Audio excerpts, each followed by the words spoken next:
Chapter 129. Who else could it be if not this official? Lian Shengjia's answer was full of confidence, but if one listened carefully, one could see how dry his voice was. Pang Xiao cast a sidelong glance at his outwardly fierce face and sneered, then ignored him. His slender fingers with distinct joints picked up an exquisite white porcelain wine cup with gold. Immediately, a beautiful female servant with a smile like a flower poured wine for him with a copper pot in hand. The amber wine fell into the wine cup. The color was sparkling and translucent, and the aroma was rich. The female servant's red lips curled slightly. Her gaze carefully lingered on Pang Xiao's handsome face. Her cheeks immediately blushed, and she shyly lowered her eyes. This scene made Lian Shengjie feel envious. He couldn't help but swallow his saliva and quickly walked forward a few steps. Pang Xiao didn't care at all. He raised his head and drank the wine in one gulp. His Adam's apple moved, and the strong curve of his jaw added a bit of casual and domineering aura to him. The female servant's cheeks became redder. She prepared to pour more wine, but Pang Xiao used his slender fingers to turn the wine cup upside down. He waved his hand to indicate for the servant to withdraw.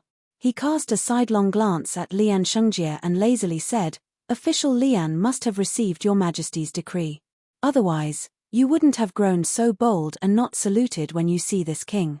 Lian Shengjie finally moved his gaze away from the beautiful woman. When he met Pang Xiao's mocking and sharp eyes, his body trembled and he almost knelt down.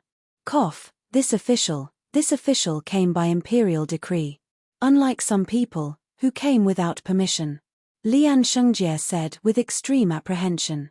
He was really scared after being beaten. When he saw Pang Xiao, his entire body tensed up, and the places on his back that had been beaten began to ache. Pang Xiao raised his eyebrows and smiled. He casually pointed to an empty seat. "Sit. Why stand when you speak? This king didn't punish you to stand." Lian Shengjie's face turned red. He was angry, and his timidity decreased a little. He straightened his neck and sat down opposite Pang Xiao.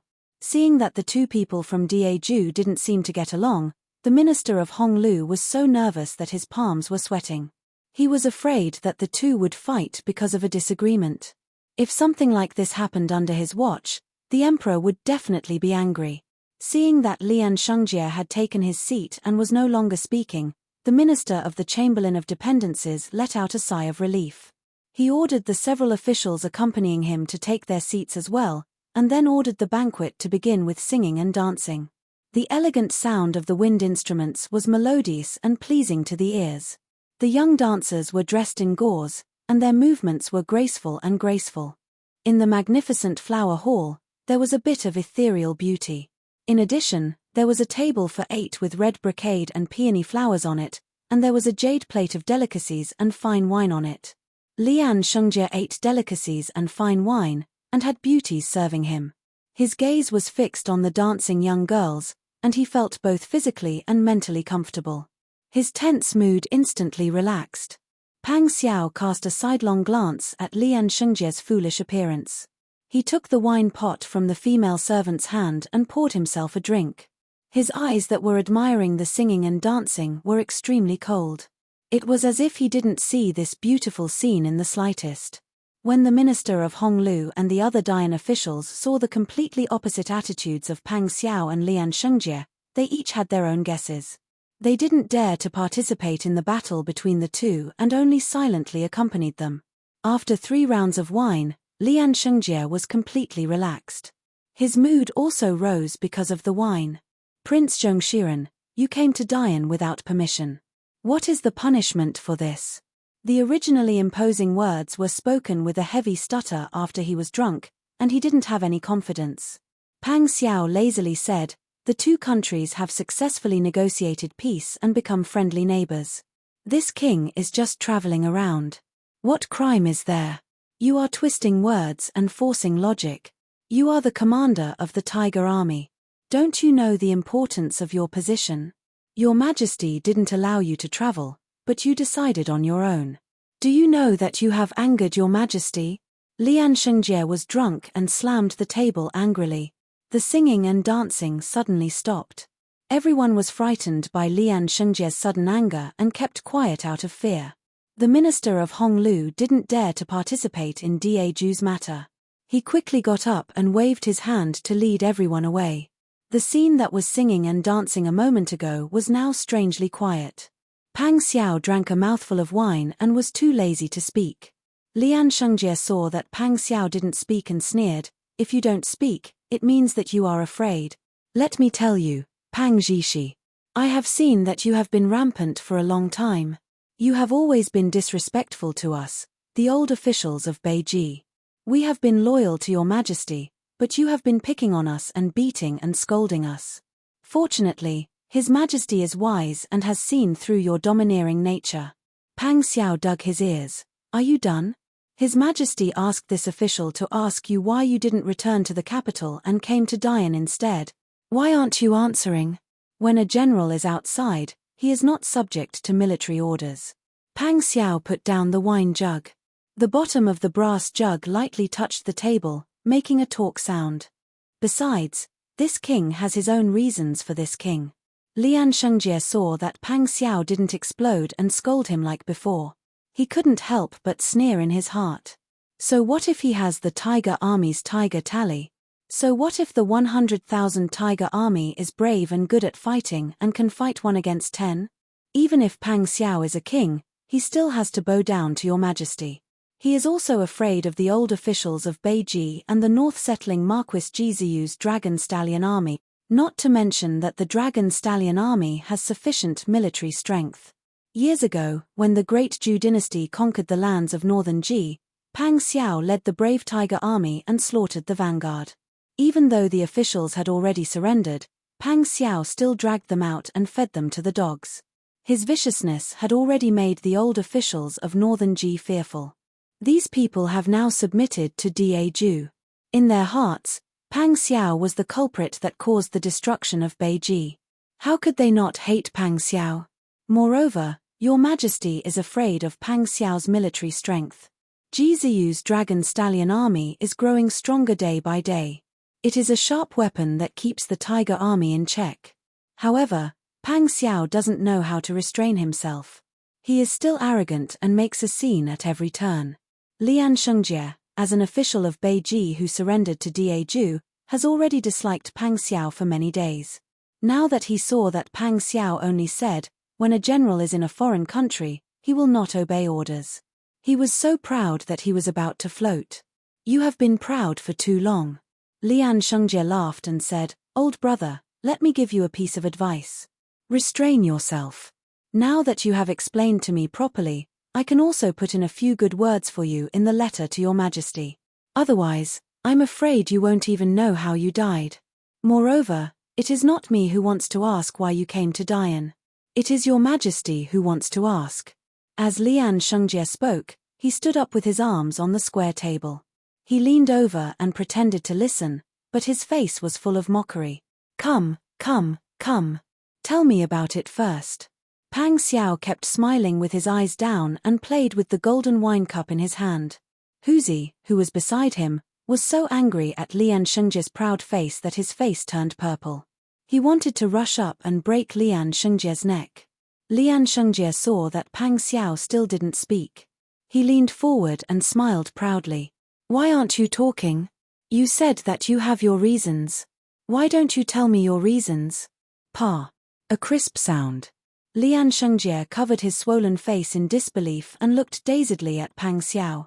"Who do you think you are? What right do you have to listen to this king?" Pang Xiao stood up and looked down at Lian Shengjie's pale face. Lian Shengjie was woken up by the slap. Recalling his mocking words, he covered his face and took a few steps back as if he could escape Pang Xiao's attack range. Pang Xiao was too lazy to pay attention to him. He turned around and left the flower pavilion with Huzi. Lian Shengjie covered his face and stared at Pang Xiao's back. He roared fiercely, Don't be so arrogant. Sooner or later, you will cry." The scene in the room had been seen clearly by the officials of the Honglu temple who were peeping through the crack in the door. They quietly went to report it to the emperor. The emperor was hugging the empress and sitting on the Arhat bed with bright yellow bedding by the window of the imperial study. Hearing the Honglu temple official's words, the empress smiled charmingly. It seems that Prince Zhongshiren is nothing more than this. The emperor had had enough of Pang Xiao's domineering attitude. He patted the empress's butt and whispered a few words in her ear. The empress continued to act coquettishly for a while. Seeing that the emperor really wanted her to leave, she reluctantly left the imperial study. The emperor smiled as he watched the empress walk away. Only then did his expression become serious. He stood up and said, "So, Emperor Zhu is afraid of Pang Zhishi. This humble subject thinks so too. Otherwise, with Meng Zhishi's domineering nature, he definitely wouldn't tolerate Sir Envoy's repeated questioning." TSK. Zhen knew that this kind of arrogant person wouldn't have a long life even if he was rich. How could he allow others to sleep beside him? Emperor Zhu probably couldn't stand his actions and wanted to suppress him. Otherwise, how could that Lian person dare to be so bold in front of Pang Zhishi? "Your Majesty is wise." The Honglu temple official nodded. The emperor waved his hand and dismissed the Honglu temple official. When there was no one around, the emperor sat behind the black wooden desk with a gloomy expression. Thinking back to how his polite greetings to Pang Zhishi were seen by so many commoners and officials, the emperor felt regret. Who knew that Pang Zhishi's position in Daeju had already been shaken? If he had known, he would have been more unyielding. Even Pang Zhishi couldn't control Emperor Zhu's thought. He actually believed Pang Zhishi's threat of war. What a mistake, what a mistake. In a fit of anger, the emperor swept the brush, ink, and paper on the table to the ground. When the guards and eunuchs outside heard the commotion, they frantically rushed in to protect the emperor. Seeing that the emperor had lost his temper, they were slightly relieved. However, they all kept quiet out of fear and didn't dare to go close to persuade him. The emperor's temper had become more and more irritable recently. He often couldn't control himself when he was angry. Last time, the eunuch who was in charge of writing only said a few words of advice and was dragged out to be beaten 20 times. If it wasn't for the eunuch who was in charge of writing and his connections, how could he still be alive now? When the emperor smashed everything that could be smashed, he let out a sigh of relief. "Bring me the elixir that immortal Liu offered." "Yes." The eunuch immediately went to fetch an exquisite golden box and presented a jet-black elixir with both hands. The emperor swallowed it with cold wine and immediately felt his entire body relax. He was in a good mood. He laughed and said, "The empress recommended immortal Liu very well. Tell the empress to reward her according to her discretion. Take whatever she needs from my treasury." "Yes. This servant will go now." The eunuch smiled apologetically and bowed. In a low voice, he instructed the eunuchs to quietly clean up the mess on the ground. The emperor thought for a moment and said, "Also, go early tomorrow morning and announce that my grace to the family Qin is not fake. Now that the Sun clan has become a first-rank noble lady, they should be rewarded. I will write a plaque for the family Qin tomorrow. Send it to someone to make it. Also, set up a memorial arch for the Sun clan in front of the family Qin. After you send the reward tomorrow morning, make a trip to the family Qin and inform them." Chapter 130. The emperor personally wrote the words Anping Marquis's mansion. Together with the gift of building the memorial archway for Anping Madam, gold, silver, and jewelry, the next afternoon, the head eunuch personally led people to deliver it to the family Qin. When the old madam received the news, she was eating a cup of almond milk. When she heard the news, she was so happy that she couldn't hold the white porcelain cup and spilled half of the milk. "Quickly, set up the incense table and call the womenfolk of the family to hurry to the front to receive the decree." She turned around and ordered Mammy Qin to help her put on makeup. The jubilant atmosphere of the Qin mansion spread from the backyard to the front yard. The head eunuch was used to changing the helm according to the wind, so he politely delivered the decree and rewards. Seeing that the Sun clan and Qin Yining weren't at home, he asked a question. "Old Qin, why haven't I seen Anping Madam and your family's fourth miss today?" The old madam was stunned and said with a smile, "Thank you for asking. Anping Madam isn't feeling well and needs to recuperate. Coincidentally, my fourth granddaughter has a property outside. She said that it was the most suitable place for recuperating, so she went to serve her mother.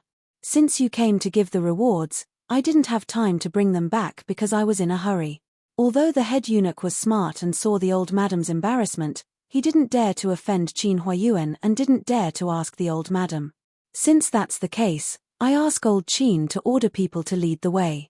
The memorial archway can be ordered, but some of the rewards from the Emperor and Empress were ordered to be given to Anping Madam and 4th Miss in person. The old madam hurriedly agreed and looked at Qin Huayuan inquiringly. Qin Huayuan smiled and ordered the first master Qin Yu and the second master Qin Han to lead the way for the head eunuch. The two happily agreed. When the two were about to leave, old madam didn't forget to instruct Nanny Qin, quickly go and catch up with brother Yu and brother Han. Just say my words. Let them lead the way and don't be in a hurry to come back. It's important to bring their eldest aunt and cousin back as well. Hearing this, Mammy Qin felt that this matter was impossible. She swallowed the words of persuasion. In the end, she didn't offend the old madam and followed the order to chase out. Qin Han and Qin Yu were very embarrassed after receiving the order. They didn't want to be sandwiched between the old madam and Qin Yining. Qin Yu could suppress his temper and emotions, but Qin Han was an explosive temper. He liked to fight for injustice. He began to feel disdain when he heard the old madam's order. But he couldn't show his displeasure on his face because the head eunuch had to deliver the decree. Just like that, he persevered all the way to the forest returning tower, and was successfully rewarded. Qin Han bowed Qin Han and politely. Sent and politely. When he reached a place where there was no people, he went to a place, and politely, he went and looked and politely to bowed and politely sent bowed. Sent bowed and politely. After, Bo bowed and politely. Bo bowed immediately came forward with a smile and presented a stack of banknotes with both hands. My lady invites you to have tea. When the head eunuch saw the stack of banknotes, he beamed with joy and repeatedly bowed to thank him. In addition, Qin Yining's attitude towards him was very polite. The head eunuch felt very comfortable and knew what to say when he went back. After sending off the head eunuch, Qin Yining took Bobowed and returned to the backyard of the Bobowed. Qin Han and Qin Yu were talking with the Sun clan in the room. The old madam means that it's not convenient for aunt to live outside. It's better to have more servants in the manor to take care of her. If aunt likes peace and quiet, the old madam can also exempt you from the morning and evening routine. You can just stay in Xingning Garden to recuperate. No one is allowed to come and disturb you, Qin Yu said with a smile. When the Sun clan heard this, they were somewhat moved. She was Qin Huayuan's wife. Now that Qin Huayuan had been conferred the title of Marquis of Anping, she had also become a first-rank Madam of Anping. Her title was even higher than the old madam's. At this moment, she really wanted to go back. On one hand, there would be many congratulatory and social events in the coming days. It wouldn't be good if she wasn't at home. On the other hand, she wanted to be able to raise her head in front of the old madam. She knew that the old madam didn't like her. Now that her title was higher than hers, what else could the old madam do? However, the Sun clan didn't immediately make a decision. Instead, they glanced hesitantly at Qin Yining. She didn't know when it started, but she would ask for Qin Yining's opinion whenever something happened. She was very dependent on her daughter. Perhaps it was because Duchess Ding and Qin Huayuan had told her this many times that she had formed a habit. When Qin Yu and Qin Han saw the Sun clan looking at Qin Yining, they understood who had the authority to make the decision here. His two cousins didn't have much contact with Qin Yining. Qin Yu's impression of Qin Yining came from his eldest grandmother, the Yarrow clan. Qin Han was a bit better. Apart from listening to his wife talk about matters of the inner residence when they chatted, he also taught Qin Yining the rules of the estate when she returned to the capital. Just as Qin Yu was hesitating about how to speak, Qin Han said, "Sister Yi, do you want to go back?" Qin Yining had always been grateful to Qin Han. On the way back to the capital, it was Qin Han who told her about the estate in private and taught her the rules so that she wouldn't make a fool of herself. It was because of this that she was able to pass the hurdle of greeting when she first returned to Qin Manor and quickly adapt to the new environment. Because of this, Qin Yining was closer to Qin Han. When she spoke, she restrained her sharpness and said with a smile, It must be difficult for my two cousins to be assigned this task. Qin Han and Qin Yu were both sensible people. As soon as they heard this, they knew that she didn't intend to go back. Qin Yu was a bit displeased. Fourth sister, are you planning to live outside with eldest aunt? Forgive me for saying too much, but fourth sister is still an unmarried woman. It's not good for her to be so domineering. Without waiting for Qin Yining to speak, Qin Han said disapprovingly, now you're saying that fourth sister is a woman. Why did you push her out during the peace talks? As the eldest cousin, you didn't speak up for her. You. Qin Yu glared at Qin Han. Qin Han glared back, not to be outdone. Qin Yining couldn't help but laugh. Eldest cousin, second cousin, don't be angry. Originally, this matter had nothing to do with the two cousins. You two know how I left home that day. If I go back like this, my mother will be wronged. Qin Yu couldn't help but frown. You mean to say that we have to negotiate before we can go back? That's not it. I don't want to make things difficult for my two cousins. When you go back, tell grandmother that my mother's health is not good. After entering the palace, she has been frightened repeatedly. What she needs now is peace and quiet. Although Xingning Garden is quiet, it's not as quiet as my business outside. When my mother gets better, as a granddaughter, I will naturally take my mother back. Hearing that, Qin Han felt satisfied in his heart. He patted Qin Yining's shoulder with a big smile and said, good job. Qin Yu rolled his eyes angrily. Qin Han had always had such a sharp temper. He was already used to it. He just didn't expect that a little girl like her could be so unafraid of trouble. There was actually someone who praised her. Although old madam's methods were not honorable, shouldn't a woman pay attention to the 3 obedience and 4 virtues? It was no wonder that second sister-in-law was so spoiled by Qin Han that she didn't even touch a needle and thread.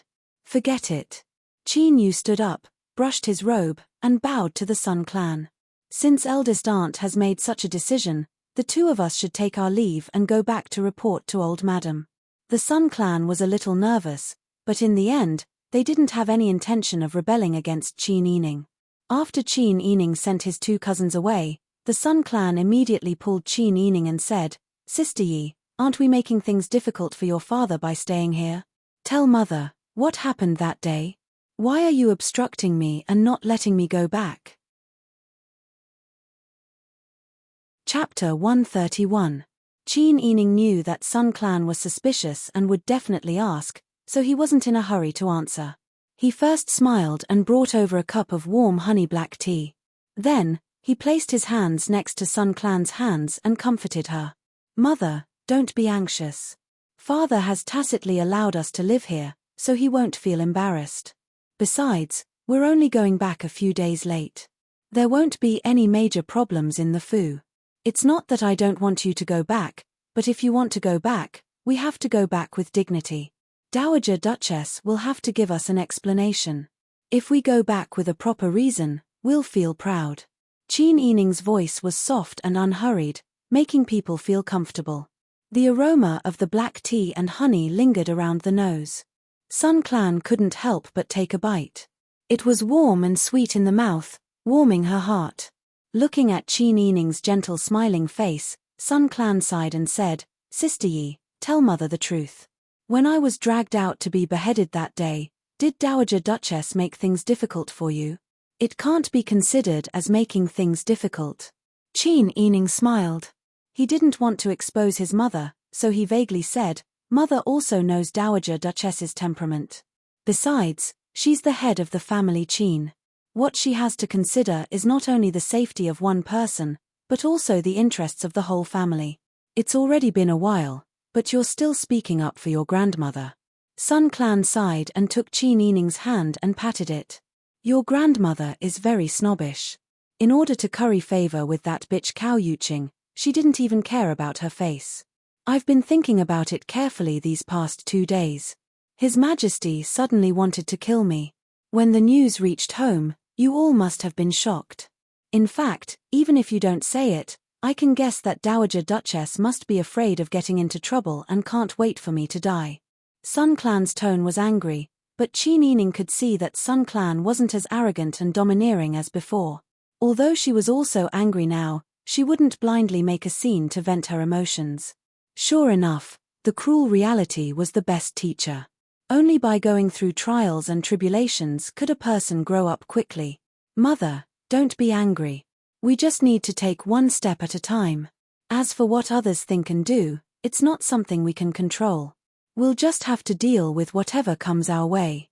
Anyway, no matter when and where, Mother just needs to remember that your daughter will definitely stand on your side. Sister Yi. The members of the Sun clan looked at Qin Yining's beautiful face and held her hands tightly. After the careful treatment of Bing Tang, the scars on Qin Yining's hands had faded a little, and the calluses had also thinned. At least at first glance, one would not be able to tell that her hands were different from the hands of ordinary ladies. However, when the Sun clan held her hand, his fingertips could still feel the thick calluses and scars on her slightly rough palm. Thinking back to Qin Yining's coldness and suspicion when she returned to the Fu, the Sun clan could only feel regret. Qin Yining didn't know the complicated feelings of the Sun clan. She casually flipped through the gold, silver, and other rewards placed on the round table. She took out a black lacquered wooden box and opened it. Inside was a colored glass snuff bottle with an exquisite drawing of an oriole. It looked very lively and festive. Qin Yining thought for a moment, then smiled and instructed Bing Tang, "I'll have to trouble you to go out and buy me a snuff bottle. It has to be similar to this one." Bing Tang asked curiously, "Don't you have it? Why does Miss still want to buy it?" "This is a reward from the Emperor and Empress. I wouldn't dare to use it carelessly. It wouldn't be good if it gets damaged." Qin Yining smiled lightly and casually put down the box. She didn't seem to care much about it. Bing Tang didn't ask any more questions and quickly went out to buy the snuff bottle. Qin Yining instructed Song Lan to put away the imperial gift properly. Then, he chatted with the Sun clan about some cheerful topics. Just talking about Qin Huayuan's love for the Sun clan was enough to make the Sun clan happy. At the same time, in Xiao Garden, when the Dowager Duchess heard Qin Yu and Qin Han's reply, she was so angry that she immediately smashed her teacup. What a wild girl. She's the one who instigated her mother to be bad. Fine. I'll pretend that I don't have such an unfilial granddaughter. That idiot from the Sun clan likes to be wild. Let her be wild outside. Don't tell me that my son needs someone to serve him. Naturally, there will be more beautiful young women with a higher status than that stupid woman to serve my son. The Dowager Duchess was so angry that she didn't consider the situation. Her words directly made the faces of the young ladies on the side turn red. Second Madam frowned unhappily and waved her hand, indicating for Third Miss to take her cousins out. Third Madam stood beside the Dowager Duchess and tried to persuade her. Although they tried to persuade her, Second Madam and Third Madam couldn't stand the Dowager Duchess' way of doing things. As daughters-in-law, this matter now fell on the Sun clan. What if it fell on them in the future? The Sun clan had good fortune. Their maternal family had collapsed, but at least they had a filial and capable legitimate daughter. Moreover, the first master wasn't a muddle-headed person. If they were the ones in charge, they didn't know what would happen. Not to mention their husband's personality, but the daughter they raised didn't have Qin Yining's ability and courage. 7 or 8 days passed like this. The Qin Manor's inscribed board with the words Marquis of Anping's Manor written by the Emperor had been replaced. The Craftsman's Gate also started work on erecting an archway for the Sun clan in front of the family Qin's gate. It was a supreme honor for a woman to be praised by the Emperor to erect an archway. Moreover, how many first-rank titled madams were there in the entire Dian? Now that spring had arrived, the weather was gradually warming up. The upper-class women and wealthy families who were preparing for the winter began to move about diligently. During this period of time, invitations for the Sun clan and Qin Yining to attend all kinds of banquets came one after another. At first, the Dowager Duchess said that the Sun clan wasn't feeling well. However, if she kept refusing like this, it would appear that the Dowager Duchess was obstructing them. If she wanted these people to send the invitations to Gui Lin Lu, it would appear that she, as a mother-in-law, couldn't tolerate her daughter-in-law. Thus, she chased out the proper mistress of the Marquis of Anping's Manor. In reality, The Dowager Duchess had already heard several rumors.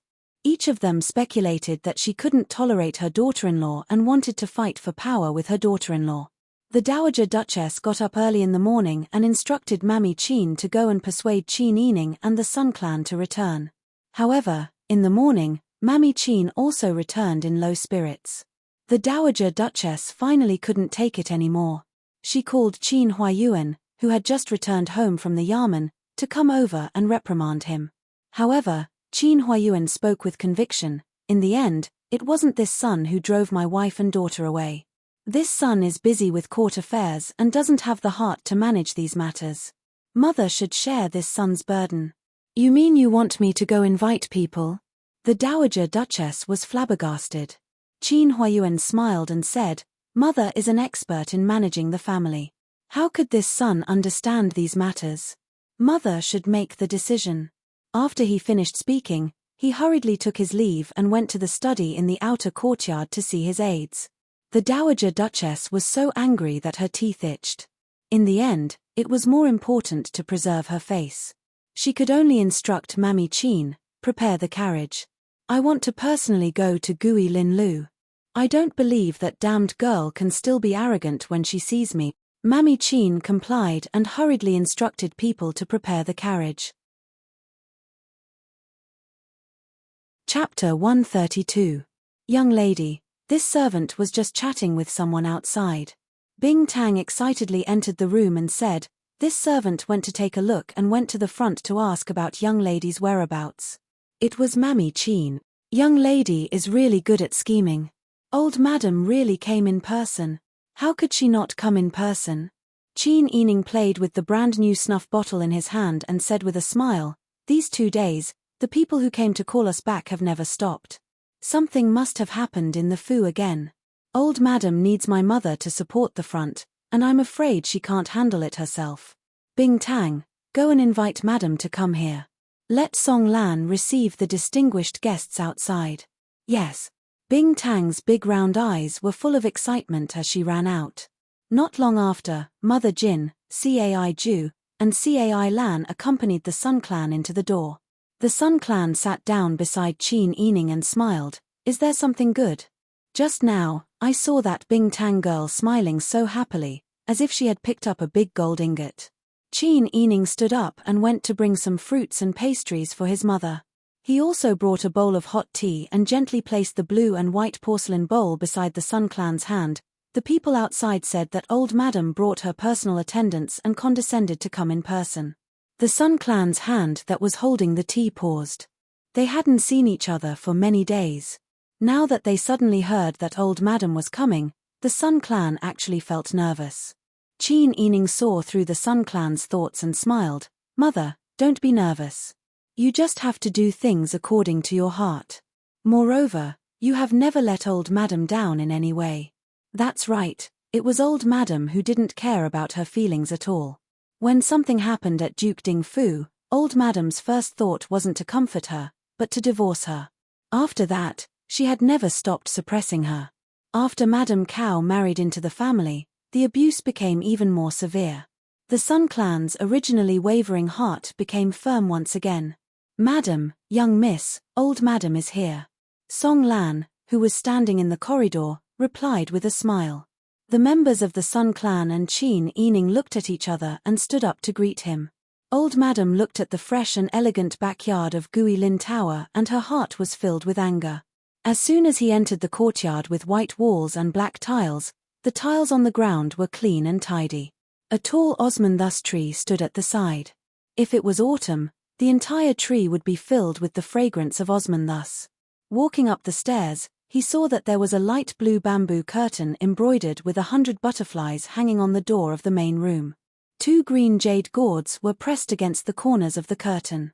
As the curtain moved, the light blue tassels below moved in a lively and elegant arc. Just by looking at the curtain, he could feel that the person living inside was definitely a young woman, and that the person living inside was definitely in a very happy mood. Old madam thought about her belly full of anger these past few days and then looked at the smiling Sun Clan and Qin Yining who lifted the curtain to welcome her. She felt like she had eaten a catty of Chinese gold thread. Old madam, You actually came in person. You really bring light to my humble shop. Please forgive us for not coming out to welcome you. Qin Yining and Sun Clan saluted Old Madam. They also nodded to Mammy Qin, who was beside Old Madam, and then they helped Old Madam up the stairs. They were so polite, as if there had never been any discord between them. Raising one's hand doesn't hit a smiling person. Qin Yining was so polite that Old Madam couldn't do anything. She just snorted and said half seriously and half jokingly, "If I didn't come, you didn't plan to go back, right? You were waiting for me, this old woman, to personally come and invite you back." As Old Madam spoke, she looked at the furnishings inside the room. The Ahat bed next to the window was carved with a picture of a magpie on a branch. It was even more exquisite than the picture of a magpie on a branch in the main room of her Xiao garden. All the furnishings in the multi-treasure pavilion were also luxurious and exquisite. The hanging light green tulle and the bead curtain were actually strung with pearls the size of a grain of rice.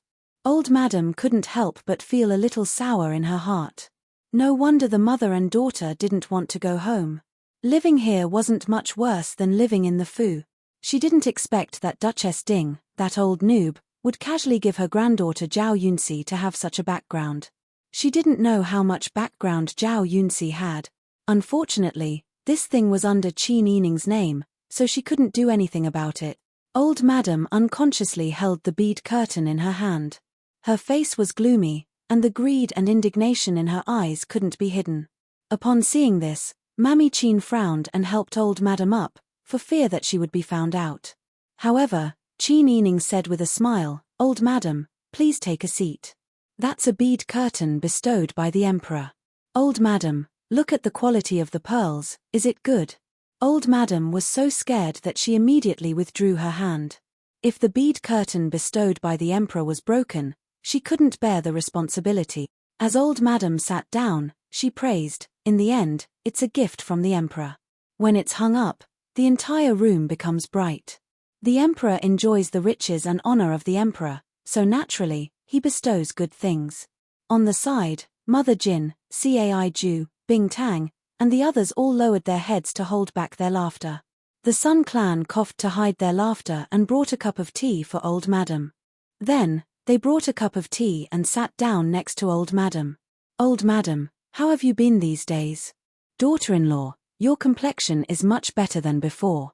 Laoi has been conferred the title of Marquis, and the family has brought honor to our ancestors. Presumably, Old Madam is also in high spirits. It's a pity that daughter-in-law's body isn't good, and I was frightened. I don't have the good fortune to celebrate with Old Madam." Old Madam looked up and down at the Sun Clan and saw that she was wearing a dark blue Ruyi brocade with a waistband. Her hair was neatly tied into a high bun, and she only wore a pure silver and sapphire embedded hairpin. The collar button was also the same style of sapphire embedded with 100 flowers. Although it was a mourning dress, it was simple yet luxurious. Especially the pleasant smell of jasmine mixed with medicinal fragrance.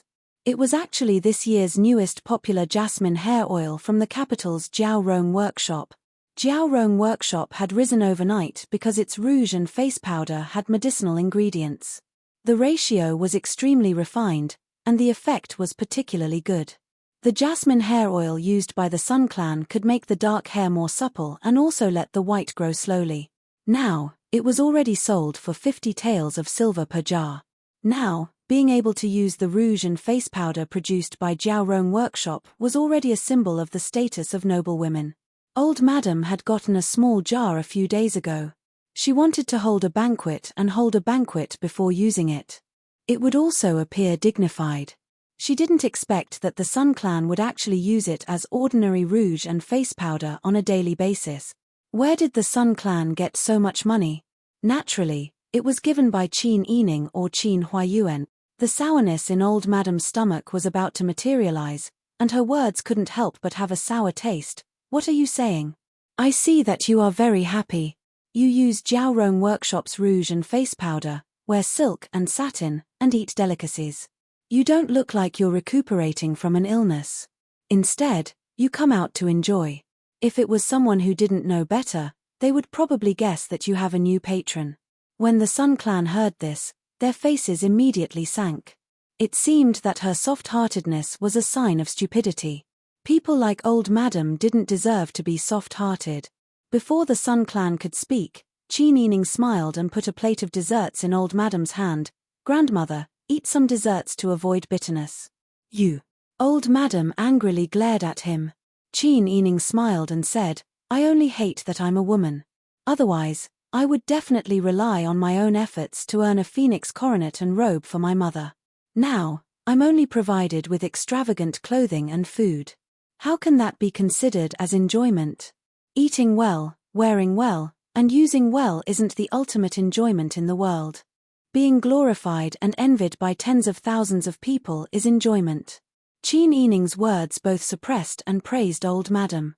She didn't know whether she should be angry or laugh. Old Madam looked at Qin Yining and sneered, "Your mother is blessed to have such a formidable daughter like you. Doesn't Old Madam also have the same blessing to have such a formidable eldest son?" Qin Yining smiled. Old Madam choked from the rebuttal. When she thought that Qin Huiyuan didn't side with her in this matter, her anger surged. "Since I've personally come here today, I think you shouldn't put on airs anymore.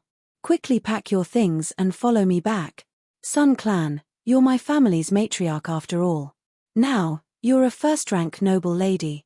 Could it be that you really let your husband handle all the matters of the manor's guests? Then what's the use of having a daughter-in-law like you?" She was clearly mocking the Sun Clan for being unvirtuous. Sun Clan's face also darkened. Old Madam's words are unreasonable. Although the family doesn't have a first-rank noble lady like me, isn't there still Mother, a first-rank noble lady? Mother is a veteran in managing the inner residence. She's been through many years of experience. Naturally, she's better at judging the situation than daughter-in-law. She knows who to befriend and who to alienate.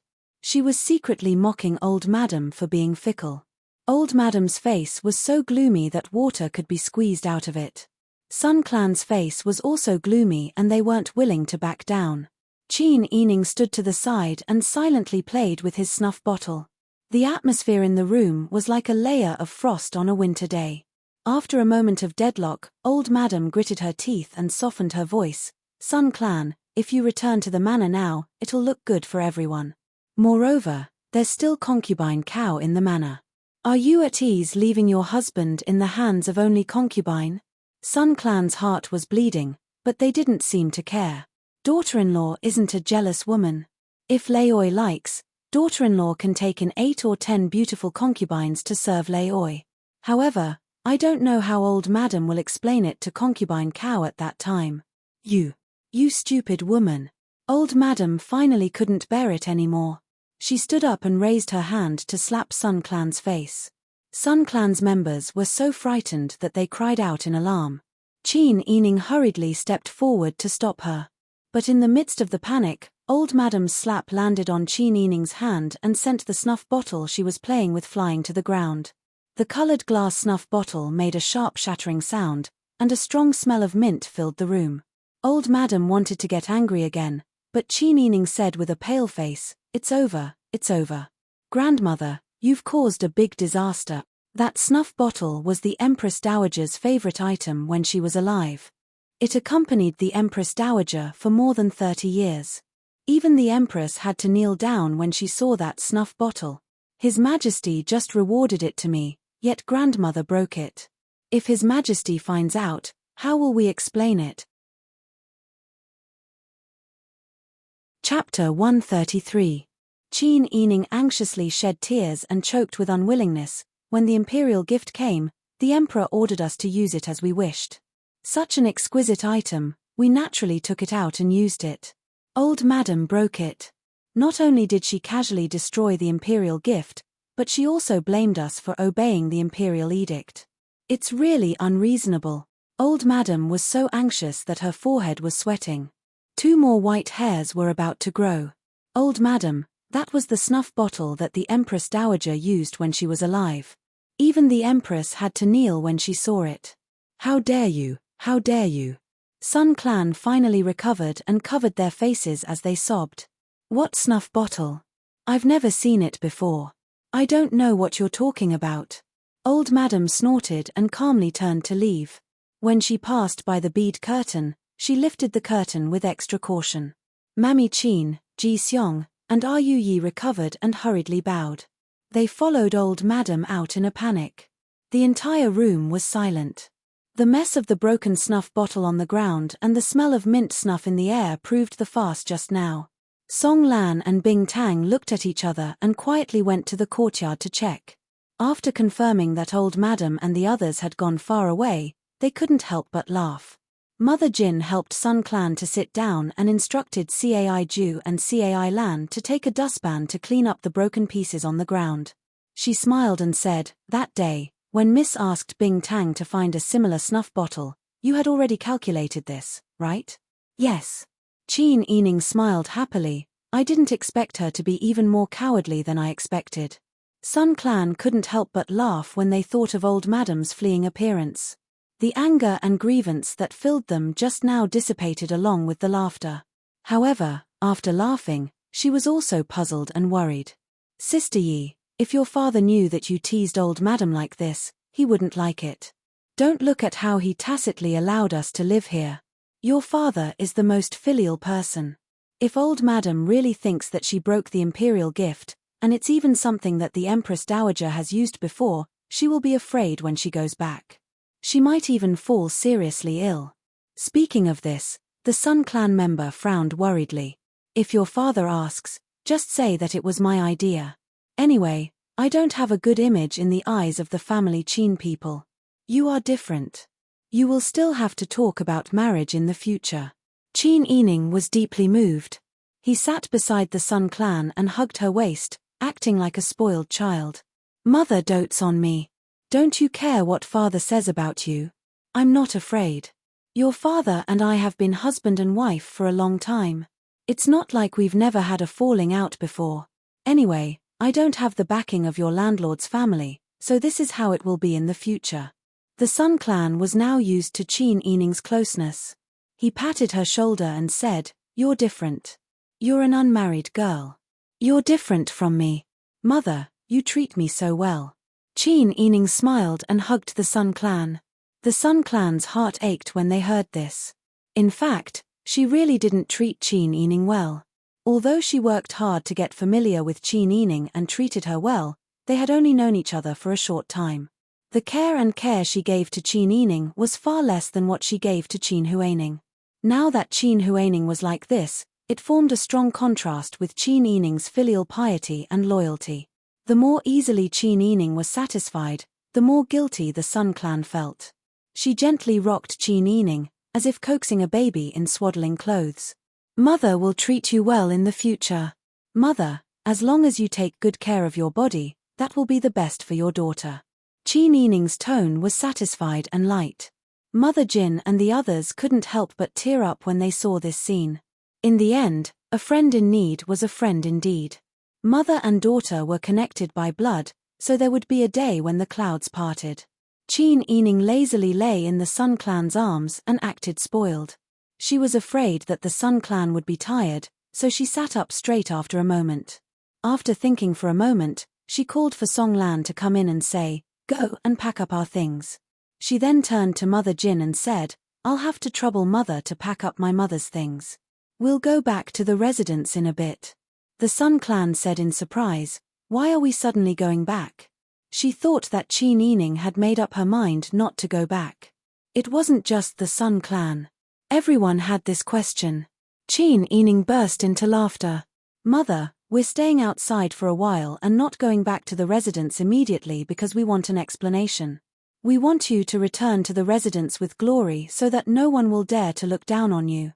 We want you to be able to live smoothly in the future in the residence as usual. Now that the matriarch has personally come to invite us, this dignity is enough to offset her clamor that day and let her slap her own face. Our goal has been achieved. If we go back now, we can even see the matriarch's wonderful expression. If we don't go back, then wouldn't the fault be ours?" Forcing the matriarch to personally come and invite them was their ability. If they didn't go back when the matriarch came to invite them, then it would be unfilial. Even if they had reason, it would become unreasonable. Mother Jin and the Sun Clan nodded repeatedly. The Sun Clan asked again, since that's the case, why did you set up a trap to deceive the matriarch?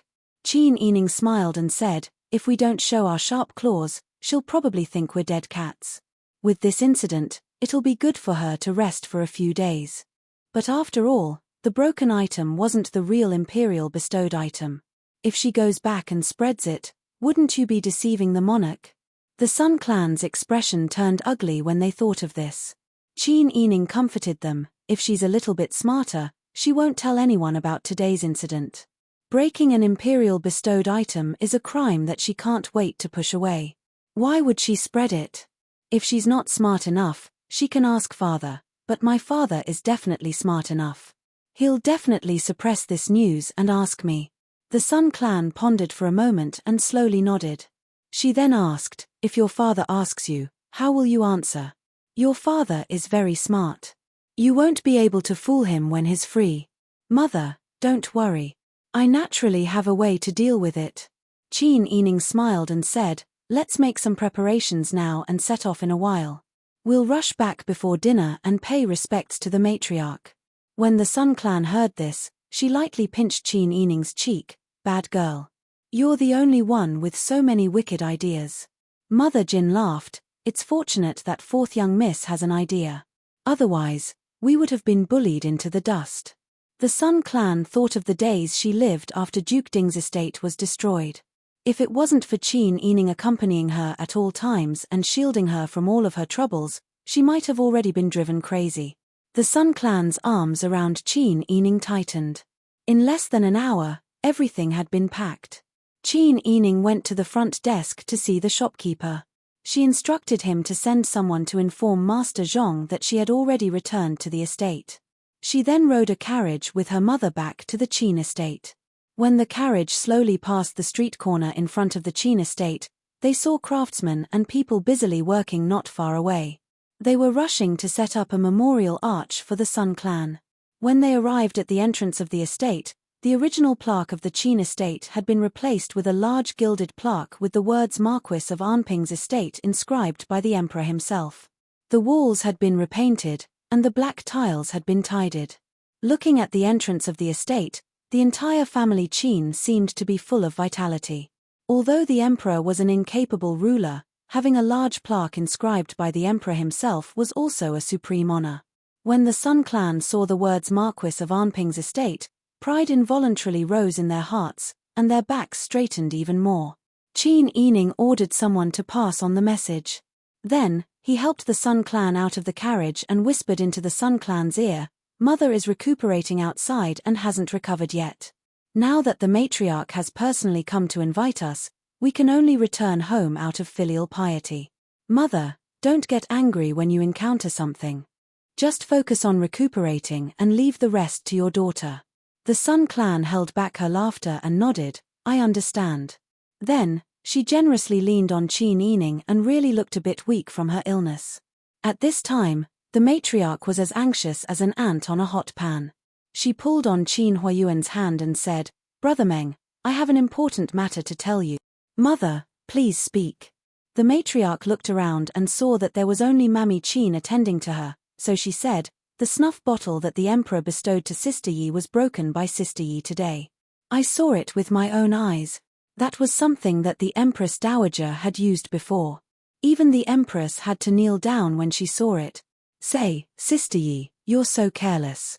You don't even know how to put away the imperial gift, and you even took it out casually. Now that you've broken it, what are you going to do if the emperor finds out? If the emperor punished her, wouldn't the whole family be implicated? When Mammy Qin heard this, she couldn't help but lower her head and frown. She was already so old.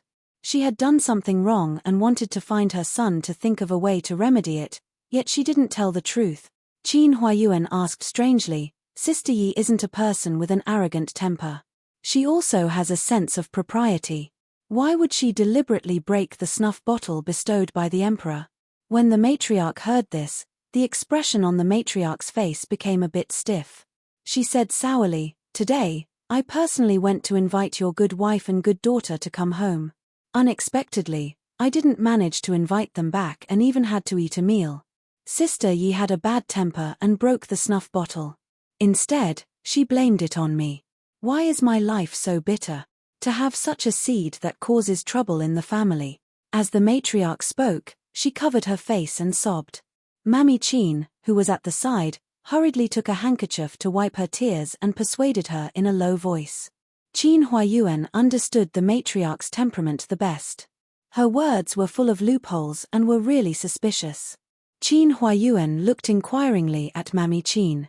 When Mammy Chin met Qin Huayuan's scrutinizing eyes, her gaze was somewhat evasive.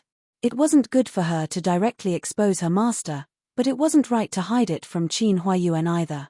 When Qin Huayuan saw Mammy Chin like this, he was even more certain of his thoughts. Right at this moment, someone came in from outside. Replying to the matriarch, the Marquis, Madam and fourth Miss have returned. They are heading to Ci Xiao Garden to pay respects to the matriarch. When the matriarch heard this, she was so scared that she hiccuped. Sure enough, it was that bitch who schemed against her. She had just complained that they refused to come back and even ate her, and in the blink of an eye, they came back. Then wouldn't she be spreading rumors? When the matriarch raised her head and met Qin Huayuan's suspicious gaze, her heart turned cold. She couldn't help but curse, that bitch actually has the guts to swagger back to pay respect. Chapter 134. Upon hearing this, old madam looked at Qin Huayuan in disbelief. She had just cried for a long time and didn't squeeze out many tears, but in the blink of an eye, her tears were streaming down. You unfilial son, you've made up your mind to help your wife bully me. Now you're saying that I'm going to call them back. Didn't I listen to you? If you're willing to give the order to call them back, I don't believe that they won't listen to you since one of them is your wife and the other is your daughter. You're siding with outsiders, and now you're saying this kind of words to block my heart. You've really forgotten your mother after marrying a wife. What sin have I committed? Qin Huayuan helplessly frowned. As a son, he knew old madam's temper the best. If she didn't have a reason, she would cry and make a scene. She was facing her own family members, and no matter what considerations they had to give in to old madam in the end. Especially him, he couldn't bear to see his mother's body hurt from crying. Qin Huayuan could only persuade her softly, mother's words are too serious. Son is just stating the facts. You gave the order, and they came back. How good is this? Good. I'm almost angered to death by your wife. Is this a good thing? Qin Huayuan helplessly said, Mother, you've forgotten that it was you who made the decision for Sun's marriage. Moreover, the Sun clan didn't do anything wrong after marrying into the family. Didn't do anything wrong? She can't give birth to a legitimate son, and you call that didn't do anything wrong? She already gave birth to a legitimate daughter. This proves that it's not that she can't give birth. Qin Huayuan's hidden pain was poked, and his patience was about to be worn out. Old madam saw Qin Huayuan's sunken face and realized what she had said in a moment of desperation. In fact, old madam also had some doubts about whether Qin Huayuan had a problem, but after all, her son was a person with strong self-esteem. She didn't want to ask more and hurt him. Just at this moment, a servant's announcement came from the corridor, Old madam, the eldest madam and fourth miss have returned. Immediately, the dark green curtain was lifted, and Qin Yining supported the Sun clan to enter the door. The members of the Sun clan had changed into their usual dark green plain clothes. Their hair was still tied into a bun with a silver hairpin. Qin Yining, on the other hand, was wearing a white coat and skirt. Her long hair was combed into two flat buns with a ribbon. Both mother and daughter did not wear any makeup, but their bodies exuded the elegant and pleasant fragrance of jasmine. It was the fragrance of the jasmine flower from Jiao Rong workshop. Old madam's heart was sour and angry. In addition, she had cried just now. At this moment, she was in a foul mood. Hence, she glared fiercely at the Sun clan and turned her head away. The Sun clan was infuriated by old madam's actions. Just as she was about to speak, she felt Qin Yining pinch her arm. The members of the Sun clan immediately understood. They took a deep breath and suppressed their anger. Together with Qin Yining, they came forward to greet the old madam. Daughter-in-law greets old madam. Granddaughter pays respect to old madam. Once old Madam gave the order, Mother rushed back without caring about her health. Old Madam was so angry that her heart was beating wildly like a drum. She coldly snorted and said, "Didn't you say you weren't willing to come back? First, you lied to me and said you wouldn't come back. Now, you're back. You're clearly playing with an old woman like me." The Sun Clan bit her lip and lowered her head. Her face was flushed red from anger. Qin Yining bent his knees and said, "Old Madam, please calm down. You're thinking too much. These days, Mother has been sick. She's recuperating outside because she's worried about her illness. Since old Madam loves Mother dearly, how can we not know how to appreciate her kindness? Glib tongue, I can't win against you." Old Madam angrily slammed the table. Qin Yining pursed her lips in grievance and also lowered her head. Qin Huiyuan pinched the bridge of his nose and said, "You two go back first. Don't disturb Mother's peace here." Yes. The Sun Clan and Qin Yining readily accepted good advice. They bowed and left. Qin Huiyuan also bowed and said, "Mother, rest well. Son still has government affairs to deal with." Seeing that Qin Huiyuan was about to leave, old Madam didn't even have time to be angry. She said, "That broken snuff bottle, what do you plan to do?" "Mother," Qin Huiyuan covered old Madam's mouth and said in a low voice, "How can Mother still dare to make a fuss about this kind of thing? Just pretend that this matter didn't happen." Old Madam's heart suddenly jumped. She only wanted to clear her name and forgot that if this matter was revealed, it would affect the survival of the entire family Qin. Old Madam nodded with a pale face. She didn't dare to make a fuss anymore. Qin Huiyuan sighed and said, "The Emperor has bestowed many things. Moreover, the Empress Dowager also has many things. It's possible that the imperial family didn't care about this thing when they bestowed it. Besides, no one will take the initiative to ask us. You can just pretend that you don't know anything." Old Madam nodded repeatedly. She was as obedient as a child. Qin Huiyuan bowed to old Madam again and retreated. Seeing Qin Huiyuan walk away, old Madam said faintly, "Lu Juan, do you think I did something wrong?" Mammy Qin had already nodded silently in her heart. "However," she said, "Old Madam, you did it for the sake of the in-laws. What did you do wrong?" Old Madam shook her head and sighed. The gold and ruby inlaid in her bun swayed, reflecting the candlelight and appearing particularly dazzling. "Actually, I should have pretended that I didn't know about the snuff bottle. I shouldn't have asked Brother Meng. Brother Meng is very smart. Perhaps he has guessed something. Otherwise, he wouldn't have talked to me like that." So old Madam regretted this matter? Mammy Qin was speechless for a moment. She could only comfort old Madam with what she liked to hear. After Qin Huiyuan left Xiao Garden, he didn't immediately go to the outer courtyard. Instead, he returned to Xingning Garden first. Sure enough, as he expected, Qin Yining stayed to chat with the Sun Clan after seeing them off and didn't leave. Qin Huiyuan beat the servants. When there were only the family of 3 left in the room, he asked, "Sister Yi, did you really break a snuff bottle today?" Qin Yining nodded obediently and told him what happened today. "In the end," she said, "Old Madam was angry and wanted to beat my mother. I didn't expect that when I went to stop her, the thing was sent flying by Old Madam." Qin Huiyuan frowned and sighed. "Was that really the Empress Dowager's snuff bottle?" "Yes." Qin Yining smiled slyly. It was the same model as the Empress Dowager's snuff bottle. Qin Huiyuan looked at her fox-like expression and didn't know whether to laugh or cry. He figured out the cause and effect in an instant. He pointed his finger at Qin Yining's forehead. "You little girl, you're so bad. You even dared to play tricks on your grandmother." Qin Yining touched her forehead that didn't hurt at all and naughtily stuck out her tongue. "Father, please calm down." Daughter didn't want to target old Madam. Presumably, what father heard about the snuff bottle was different from what daughter said. His daughter's actions were just a harmless show of strength to intimidate the tiger. Otherwise, when you weren't at home, wouldn't my mother be at a disadvantage? Qin Huiyuan looked at the Sun Clan gently. The Sun Clan had long been shocked by the way father and son interacted. When they saw Qin Huiyuan looking over, they smiled awkwardly. "This.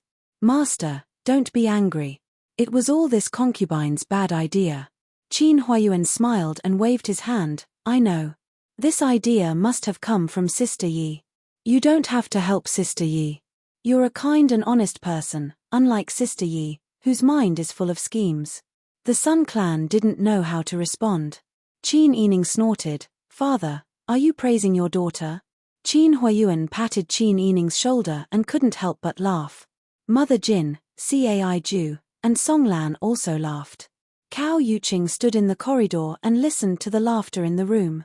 Her expression was very calm as she said loudly, "Marquis, Madam, this concubine specially came to pay respects to Madam."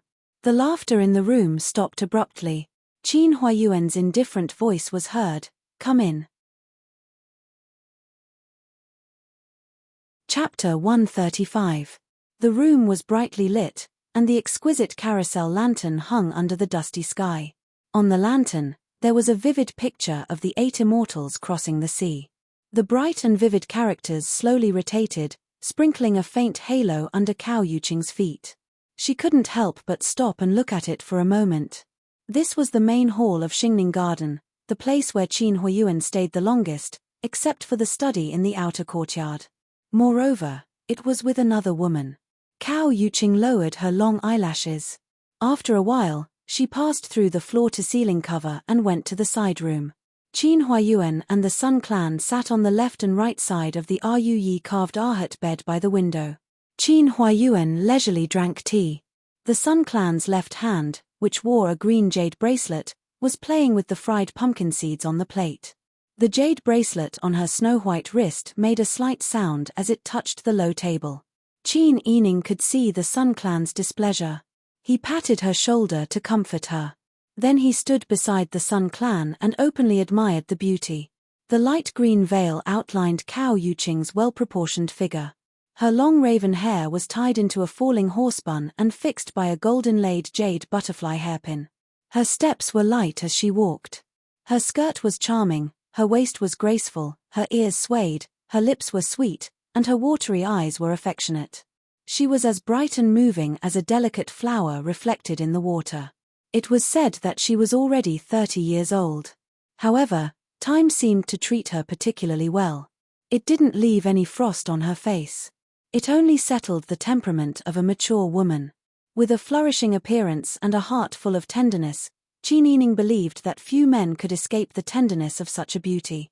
Objectively speaking, Cao Yuqing looked like Qin Yining's elder sister. The middle-aged Sun Clan and Cao Yuqing looked like mother and daughter. The Sun Clan naturally realized this. Her hands clenched the carved armrest of the ahut bed. She repeatedly told herself to be calm, to be shrewd, and to endure at the right time. She couldn't continue to indulge her emotions. She warned herself several times before she forced herself to calm down. Cao Yuqing gracefully bowed. "This concubine greets Marquis and Madam. I heard that Madam wasn't feeling well and was recuperating outside. I was very worried about you these days. Now that I can see that Madam is fine, I can be at ease." With Qin Huayuan in charge, and Cao Yuqing's etiquette, speech, and behavior were all correct, the Sun Clan could only put on a gentle smile. "Concubine Cao is too kind. Mother Jin, take a seat, pick some oranges, and serve tea." "Thank you, Madam." Cao Yuqing bowed again, and then stood up with the help of her personal maidservant. "Concubine Cao, please have a seat." Mother Jin brought over an embroidered stool and placed a soft and thick light blue embroidered mattress on it. Cao Yuqing smiled and thanked Mother Jin. She was born with a natural charm. When she smiled, her eyes curved, and Mother Jin almost fell into a daze. Qin Yining subconsciously looked at Qin Huayuan's expression. She saw that Qin Huayuan was only holding a teacup and taking small sips. His eyes were lowered as he observed the movement of the tender green leaves in the tea. It was as if there was no such peerless beauty in front of him. Qin Yining couldn't help but admire her father's character and willpower. But she also became more and more confused. Qin Huayuan used to have concubines, and it wasn't as if he didn't spend the night in one of them. But why didn't Qin Huayuan care about this great beauty that he could rightfully possess? Cao Yuqing and the Demon Empress were both beauties that could topple a city. Even though Qin Yining didn't think that Qin Huayuan would be like an incapable ruler who didn't love his country and loved beauties, There was no reason not to eat the meat that was sent to his mouth. But everyone knew that Qin Huayuan and Cao Yuqing didn't consummate their marriage. Qin Huayuan only supported Cao Yuqing with good food and shelter. He gave her the greatest convenience in this welfare life, but he wasn't willing to touch her. Was it because Cao Yuqing's father was Cao Guozhong? While Qin Yining was deep in thought, Cao Yuqing had already chatted with the Sun Clan for a while. She then explained the purpose of her visit. A few days ago, this concubine made a wish at the Immortal Lady Temple. I asked the Lady Mother of the Chariot to bless Master and fourth young mistress safe return and for everything to go smoothly. Now that all the difficulties have been resolved, this concubine is thinking of going to Xianjiyu Temple tomorrow to fulfill the vow, and at the same time conduct a few more days of peace ritual for the people in the manor. This concubine wants to ask Madam if you and fourth miss are going together. When the Sun Clan heard this, they almost agreed. She hadn't seen her mother and sister-in-law for more than a month. She didn't know if the womenfolk of Ding General Manor were used to living in the Immortal Lady Temple. However, the Sun Clan suddenly remembered that she was sick. If she immediately went to the Immortal Lady Temple alive and kicking, wouldn't Qin Huayuan see that she was pretending to be sick to play with old Madam? Qin Huayuan had forgiven Qin Yining, but that was because Sister Yi was too cute and was Qin Huayuan's biological daughter. She was so similar to Qin Huayuan when he was young. Qin Huayuan had high hopes for Qin Yining. They had talked and gone through thick and thin together. Naturally, he could forgive his own flesh and blood. But the Sun Clan was different. She was a wife, and a legitimate wife who had no children. In front of a beautiful concubine, her family had no chance of winning. If she couldn't win with virtue, how could she give Qin Huayuan a reason to protect her? Therefore, the Sun Clan weakly held her forehead and said, "Concubine Cao is really considerate. It's just that although I want to go with you, I'm not feeling well. I'm afraid that if I recover, I'll have to leave the estate to avoid illness. Why don't Sister Yi go with you on my behalf?" The last sentence was said while looking at Qin Yining. Qin Yining looked at the Sun Clan with heartache. His mother was able to change her temperament in a short time. It was tantamount to experiencing a baptism of disaster to grow up. In the eyes of others, the Sun Clan was still domineering in their 40s. However, in Qin Yining's eyes, she was just too well protected. Qin Yining was happy that the Sun Clan had changed, but he also felt heartache for the reason why the Sun Clan had changed. "Okay," Qin Yining said softly, "Mother, don't worry. Your daughter will kowtow to Lady Mother of the Chariot and ask her to protect our family." Cao Yuqing smiled at Qin Yining. "Fourth miss is so considerate." Qin Yining then remembered that Qin Huaining was Cao Yuqing's adopted daughter. She didn't want to deal with these people now. She was afraid that she couldn't control her temper. If she beat up Qin Huaining outside, Qin Huaining's nose and face would be swollen. It would be quite tiring for her to beat people up. "Then I will go with concubine Cao tomorrow. After all, Shenggu Temple is a quiet place. Let's travel light and not bring anyone else." Qin Yining went straight to the point. It wasn't a question, but a statement. Cao Yuqing blinked and understood that Qin Yining was referring to Qin Huaining. She quickly nodded and said, "Fourth miss is right. This concubine also has the same intention." She stood up and curtsied. "Since this is the case, this concubine will not disturb Marquis and Madam. See you tomorrow morning." Qin Yining returned half a curtsy, then as concubine Cao said, "See you tomorrow." This concubine will take her leave. Cao Yuqing slowly retreated. Before she left, she looked at Qin Huayuan. She saw that he was still drinking tea and didn't even look at her. Cao Yuqing felt a stab in her heart. Qin Yining saw that her parents were silent and thought that she shouldn't stay any longer. She also took her leave and returned to the Soaring temple. When she saw Qiu Lu and the others, she naturally greeted them. After bathing, Qin Yining hugged the soft and furry Bai and lay on the bed. She fell asleep in a daze. Chapter 136. Qin Yining and Cao Yuqing rode in the same carriage. Qin Yining brought Bing Tang, while Cao Yuqing brought along an old nanny. The four of them sat on both sides of the carriage. Outside the carriage were 6 guards. Qin Yining and Bing Tang both sat in a dignified and elegant manner. The old nanny brought by Cao Yuqing was slightly more relaxed. Cao Yuqing, on the other hand, was lazily leaning against a large pillow. She held a small bag of snacks in her hand. Her cherry lips were slightly pouted as she ate a plum while reading a storybook. From time to time, she would let out a light laugh. Her voice was delicate and soft. When she laughed, she sounded like an oriole flying out of a valley. It was especially pleasing to the ear. The light from the gaps in the carriage's curtains shone on the gold and pearl hair ornament in her hair. The light and elegant halo swayed and shone. It made her skin even whiter than snow and her appearance surpass others. Bing Tang lowered his head and played with a small wooden box that was 3 inches long and as wide as a thumb. He hid his hatred towards the Cao family very well. Qin Yining, on the other hand, did not hold back and openly admired the beauty. Cao Yuqing spat out a fruit pit. She looked up and met Qin Yining's face. She couldn't help but smile slightly. "Fourth miss, why are you looking at this concubine like this? Auntie Cao's appearance is enough to topple cities. Everyone loves beauty. Since I am fortunate enough to ride in the same carriage, I naturally have to seize the opportunity to take a few more glances," Qin Yining said with a smile and a serious expression. If these words were said by a man, it would be an undisguised flirtation. But facing Qin Yining's serious expression, it was hard to feel any disgust. Cao Yuqing smiled and said, "Fourth miss is joking. This concubine is already middle-aged. How can I still have the appearance to topple cities? But fourth miss is right. In front of a beauty, I have to seize the opportunity to take a few more glances."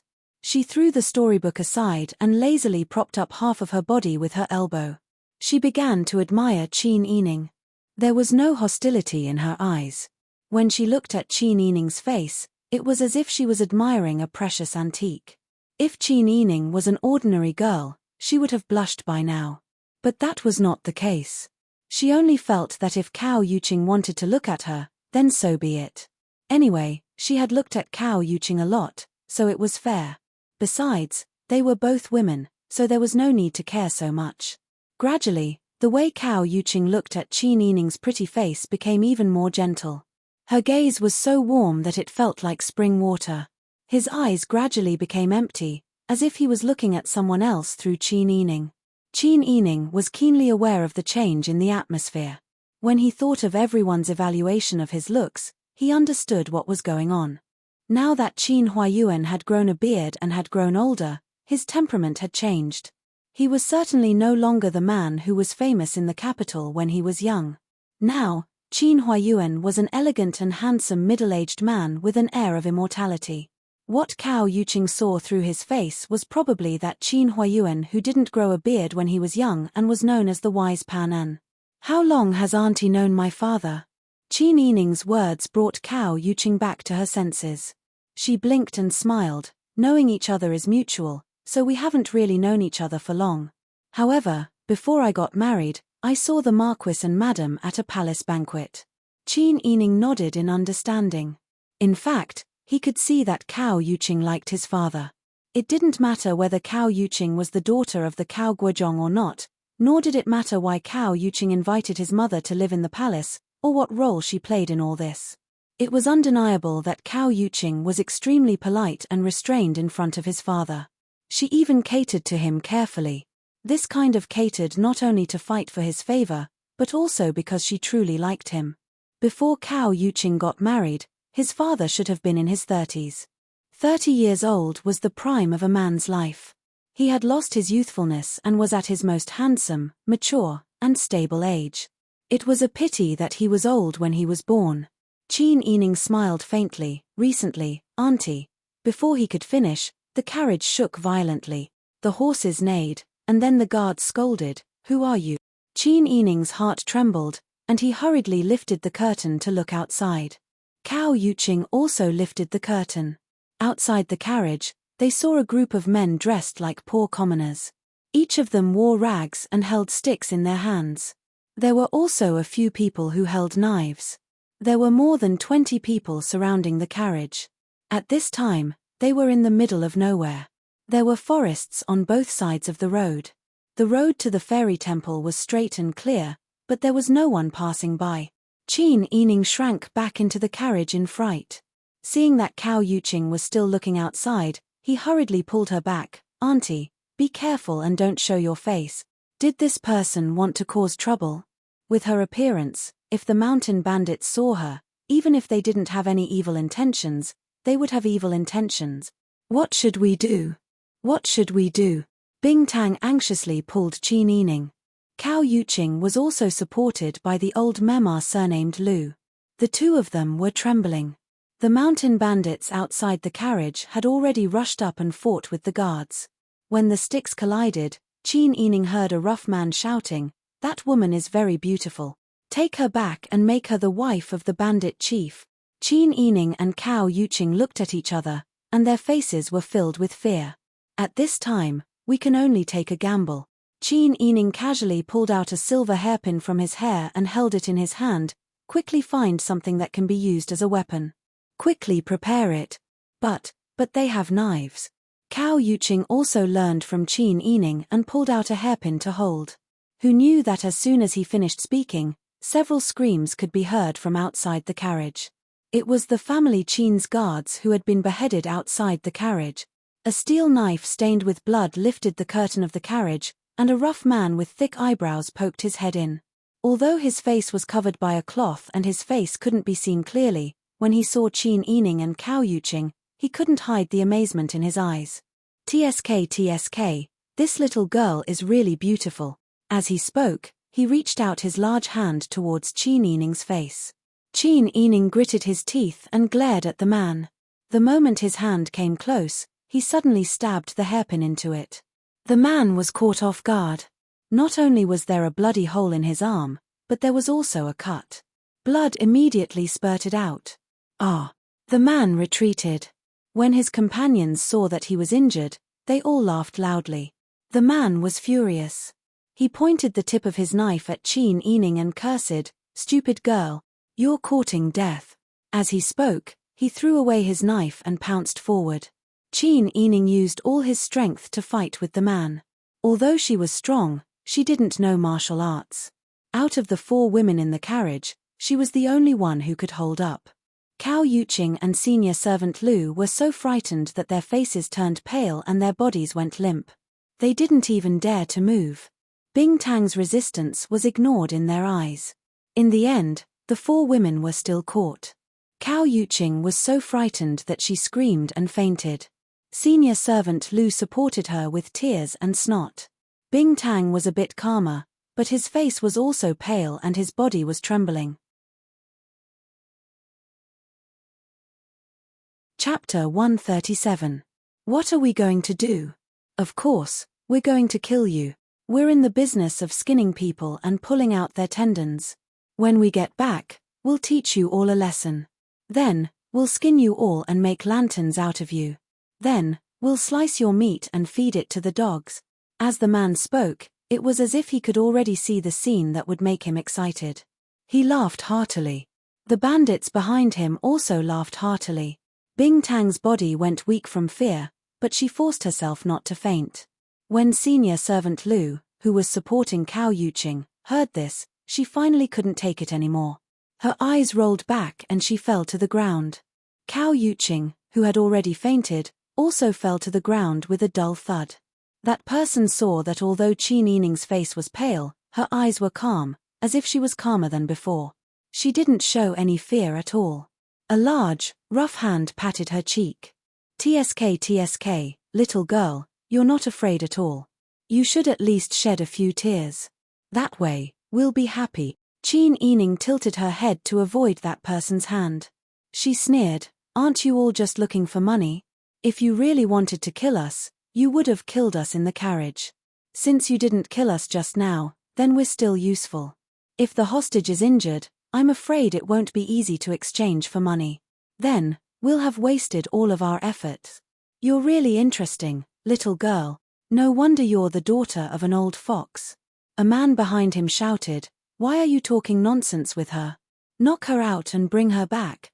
When Qin Yining heard this, she immediately became alert and tensed up. Even with her hands behind her back, She still didn't give up thinking about how to escape. However, that man seemed to have seen through Qin Yining's intentions. Without waiting for her to move, he chopped at the back of her neck with a knife. Qin Yining's body trembled and she fell to the ground, unconscious. She was lifted onto the man's shoulders by his arms. Bing Tang became anxious and struggled to escape. Unfortunately, her little strength was not worth mentioning in front of these people. She was also knocked unconscious. When Qin Yining opened her eyes again, she found herself in a dimly lit room. Her nose was filled with the smell of straw and firewood.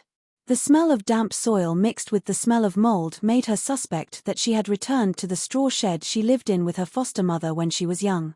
Her mouth was stuffed with rags and her hands and feet were tied with straw ropes. She looked around to find herself and Cao Yuqing in a small wooden shed. When she listened carefully, she could hear people whispering at the door to the sound of chickens and ducks. Qin Yining was certain that this place should be the woodshed of a farmer. She looked left and right but couldn't find Bing Tang and Lu Meimar. She then looked at Cao Yuqing. All her valuables had been taken away. Her clothes were slightly messy. Her pretty face was pale as she lay on the ground. Her mouth was also stuffed with rags. Her hands and feet were also tied with hemp rope. Qin Yining was a little flustered. It seemed that these people were really here to kidnap them and threaten their father. Saying that he would skin them alive and pull out their tendons was just to scare them. She just didn't know if they were after money or something else. If they were after money, it would be easy. But if these people didn't have good intentions and were arranged by her father's political enemies or someone else, it wouldn't be easy to exchange them for money. Qin Yining was full of doubts and worries, but these emotions didn't affect her judgment of her surroundings. Everything on her body must have been taken away. Qin Yining moved her tied hands and feet and frowned in frustration. What should she do? Was she going to sit here and wait for death? At this moment, she suddenly heard the sound of footsteps approaching the wooden door. Qin Yining looked through the irregular gap in the door. She could vaguely tell that the person outside was dressed very luxuriously because she saw the reflection of the silver embroidery on the brocade under the sunlight. Creak. The wooden door was pushed open. Qin Yining looked at the door nervously and saw two masked men escorting a person in. When Qin Yining saw the person in the middle, her almond-shaped eyes widened in shock. It was a woman. She was wearing a royal blue plain dress embroidered with silver chrysanthemums and a pure white cloak. Her grey hair, which had turned white for many days, was neatly tied up in a big bun with a white flower in her temple. The madam walked closer and took off the rag covering Qin Yining's mouth. Qin Yining stared at her blankly and murmured, "Grandmother, why are you here?" Duchess Ding looked at Qin Yining and smiled. She lowered her head and untied the knots on her hands and feet. "Sister Yi, I'm sorry." Qin Yining's hands were held by Duchess Ding's dry and cold hands. She stood up with the help of her hands and still looked at her in disbelief. "Grandmother, what's going on?" She looked at the people behind Duchess Ding and asked, "Who are those people?" Duchess Ding was still smiling, and her shrewd eyes were shining. She looked at the expression on Qin Yining's face without a trace and then looked at Cao Yuqing, who was unconscious on the ground. "Sister Yi, do you know the Qingtian Alliance?" Qin Yining's heart skipped a beat, and then she understood something. "Grandmother, the Qingtian Alliance is a rebel that the imperial court must kill." "A rebel?" Duchess Ding sneered. "I wasn't a rebel before. Your grandfather, your cousin, and your nephew weren't rebels. What good end did they have?" Qin Yining felt sad when she thought of the tragic deaths of the men in Duke Ding's mansion. She could understand the irreconcilable hatred between Duchess Ding and the incapable emperor. But was joining the Qingtian Alliance a foolproof plan? The Qingtian Alliance was a civil organization that had recently emerged. It intended to overthrow the tyranny of the incapable emperor and restore justice to the people. It loved to fight for justice. Wherever there were oppressed and wronged people, there would be the Qingtian Alliance. Most of the people who had been oppressed by the incapable emperor and corrupt officials eventually became members of the Qingtian Alliance. Qin Yining didn't know this at first. She only knew about it when Master Zhong mentioned it when they were chatting. At that time, She thought that it was not surprising that there was such a resistance among the people because of the incapable emperor's muddle-headedness. Maybe it could get rid of the evil and bring peace to the good and save some people who had been harmed by the incapable emperor.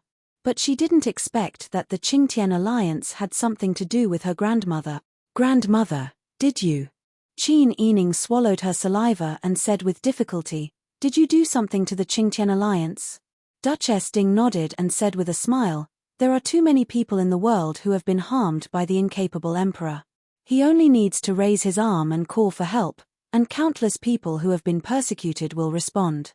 Duchess Ding took a dagger from the man behind her and put it in Qin Yining's hand. Sister Yi, go.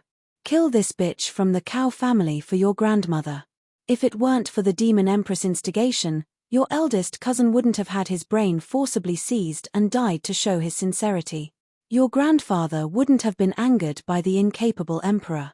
There are so many abominable people in the world. Let's start with Cao. As long as you kill Cao, you will be the leader of the Qingtian alliance. All the forces in the alliance will belong to you. Chapter 138. Qin Yining's brain was buzzing, and the dagger in her hand seemed to weigh 1,000 pounds. Looking back at Cao Yuqing, who was unconscious on the ground, it was easy to kill an unconscious woman. It was even easier than hunting in the mountains. But could she kill her? Qin Yining was not afraid of killing people. She was also angry about what happened to her grandfather's family. She hated the persecutions of the fatuous emperor and the evil empress to the Sun family and the manipulation of her father and mother. In fact, she was very supportive of the existence of the Qingtian alliance. But her mind, which had always been not simple, thought of many possibilities at this time. Holding the dagger, she took Duchess Ding's hand and said, Grandmother, shall we talk outside? Hearing this, Duchess Ding's smile fell.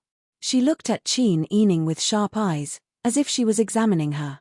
Qin Yining felt uncomfortable being stared at by Duchess Ding. She asked, Grandmother, can't we talk outside? I have a few words to say to you alone.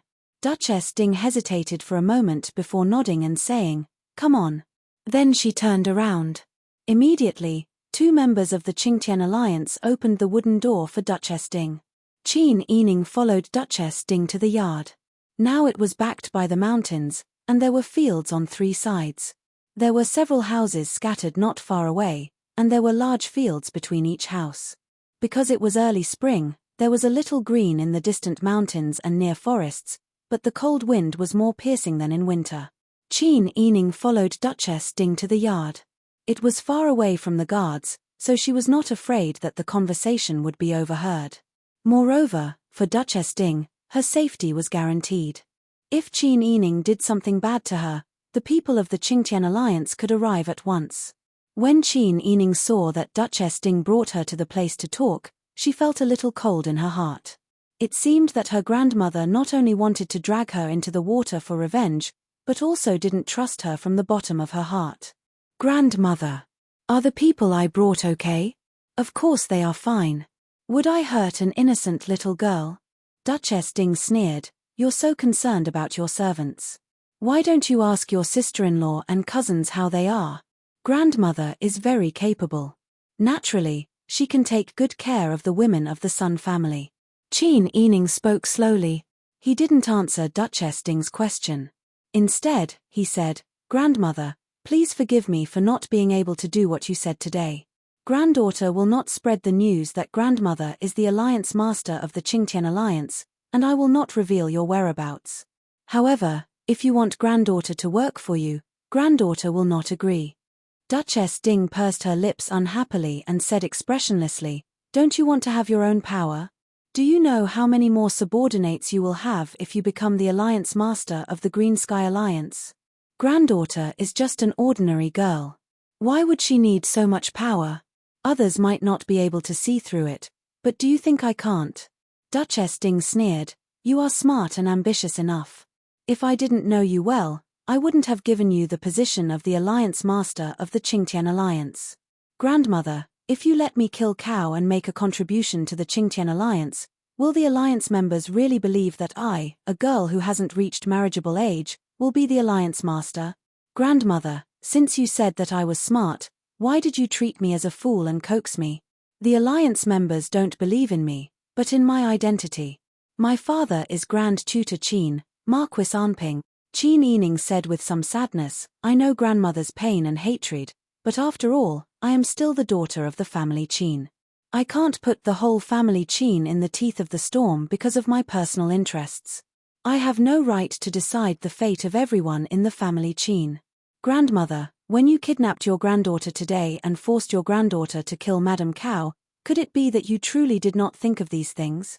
Qin Yining looked up at Duchess Ding with tears in her eyes. I will never forget grandmother's love and care for me for the rest of my life. However, grandmother shouldn't treat me as a flag to stand on, and you shouldn't use me as a knife.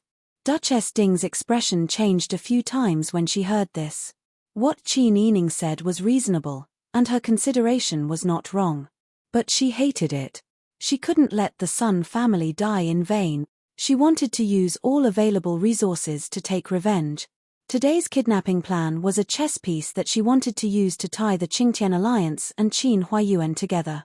She wanted to take the opportunity to get rid of the demon Empress sister and relieve the hatred in her heart. Sister Yi, do you still remember your grandfather's face? Do you still remember what your eldest cousin and fifth cousin looked like? Duchess Ding's tone was full of desolation. Qin Yining closed her eyes. Tears welled up in her eyes. I remember. I won't forget it for the rest of my life. Then, why don't you want to avenge them? Duchess Ding's voice suddenly became sharp. Qin Yining said in a deep voice, I want to, but I know I can't. I can't drag the whole family Qin to die with me. And I can't let my father be restrained by others. Duchess Ding looked at Qin Yining with complicated and helpless eyes. All her emotions gradually condensed into tears in her eyes. But she didn't cry. Instead, she suddenly smiled. Sister Yi, if you don't want to kill Cao Yuqing, the Alliance's members will kill you. If the Alliance members want to kill you and your maidservant, I can't do anything about it. Grandmother, you, Qin Yining suddenly looked up at Duchess Ding and incredulously looked at the elder who had been giving her warmth and love since she recognized her ancestors. Her grandmother, who had once been willing to speak for her, who had once given her the Jiaoyunci as a gift, who had once been shrewd and fair, was now blinded by hatred and didn't recognize her relatives anymore. Grandmother, you want to kill me? It's not me who will kill you, but them. If you don't agree to be their leader and know so many secrets, will they spare your life? Duchess Ding looked at Qin Yining and said, Cao Yuqing's death is not regrettable. If you kill her, you will be loved and respected by all the people of the Qingtian Alliance. Isn't that enough for you? Qin Yining sighed softly and looked up at the blue sky. I don't care about worldly possessions, nor do I care about being respected and respected. What I want has always been very simple. I just want my family to be safe. Although I'm stupid and can't do anything for my family, at least I know what I can't do. Grandmother, please forgive me for not being able to promise you this. Duchess Ding stared at Qin Yining. She clenched and unclenched her fists, as if she was suppressing her anger. Thinking of Duchess Ding's hatred and difficulties, Qin Yining's heart softened. He carefully stepped forward and was about to persuade her. Suddenly, he heard a scream behind him. The man's scream was far more terrifying than the woman's. A man walked quickly to Duchess Ding, pointed to the wooden door not far away, and said breathlessly, Oh no, Cao ran away. 2 of our brothers guarding the door died. Ran away?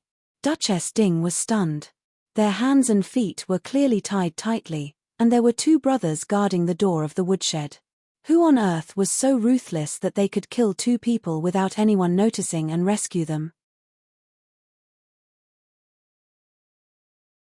Chapter 139.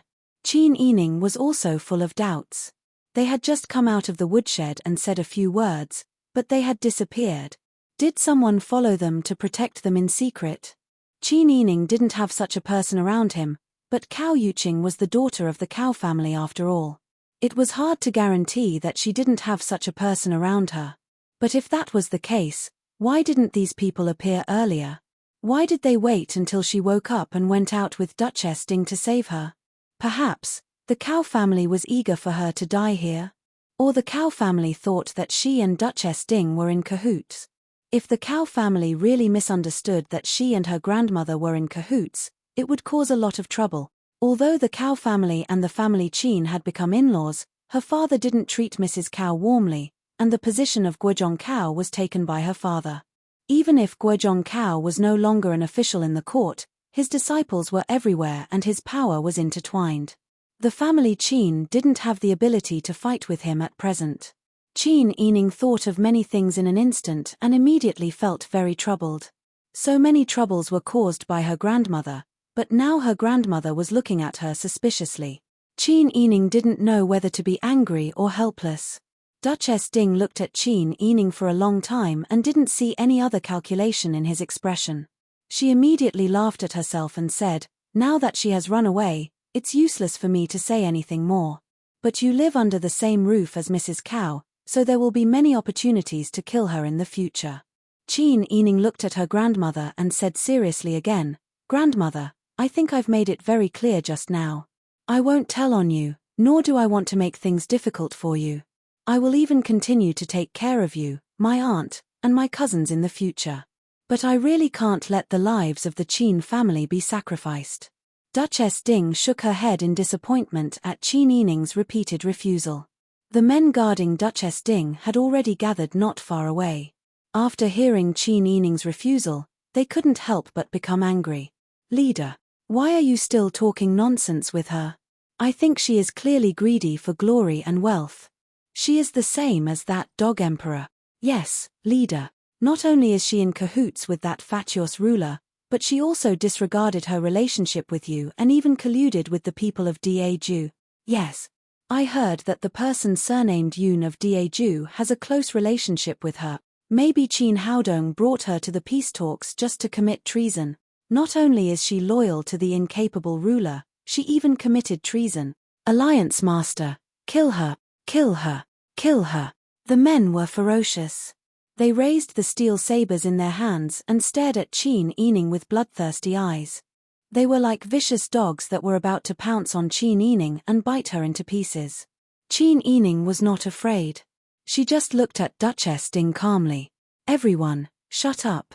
Duchess Ding's voice was not loud, but it was full of power. Sure enough, the men did not shout anymore. Marquis Anping has always been serving Great Yang wholeheartedly, and he will never betray his own country. This is the same as the men of Ding General Manor. My granddaughter was sent to the peace talks by that fatuous ruler.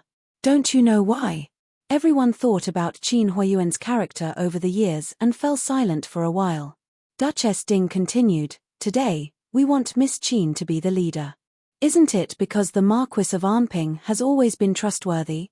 I hope that everyone won't be impulsive. Otherwise, won't we become the kind of fatuous and corrupt officials who kill the innocent?" With just a few words, the crowd lowered their weapons, and their killing intent towards Qin Yining was reduced at once. Qin Yining secretly sighed.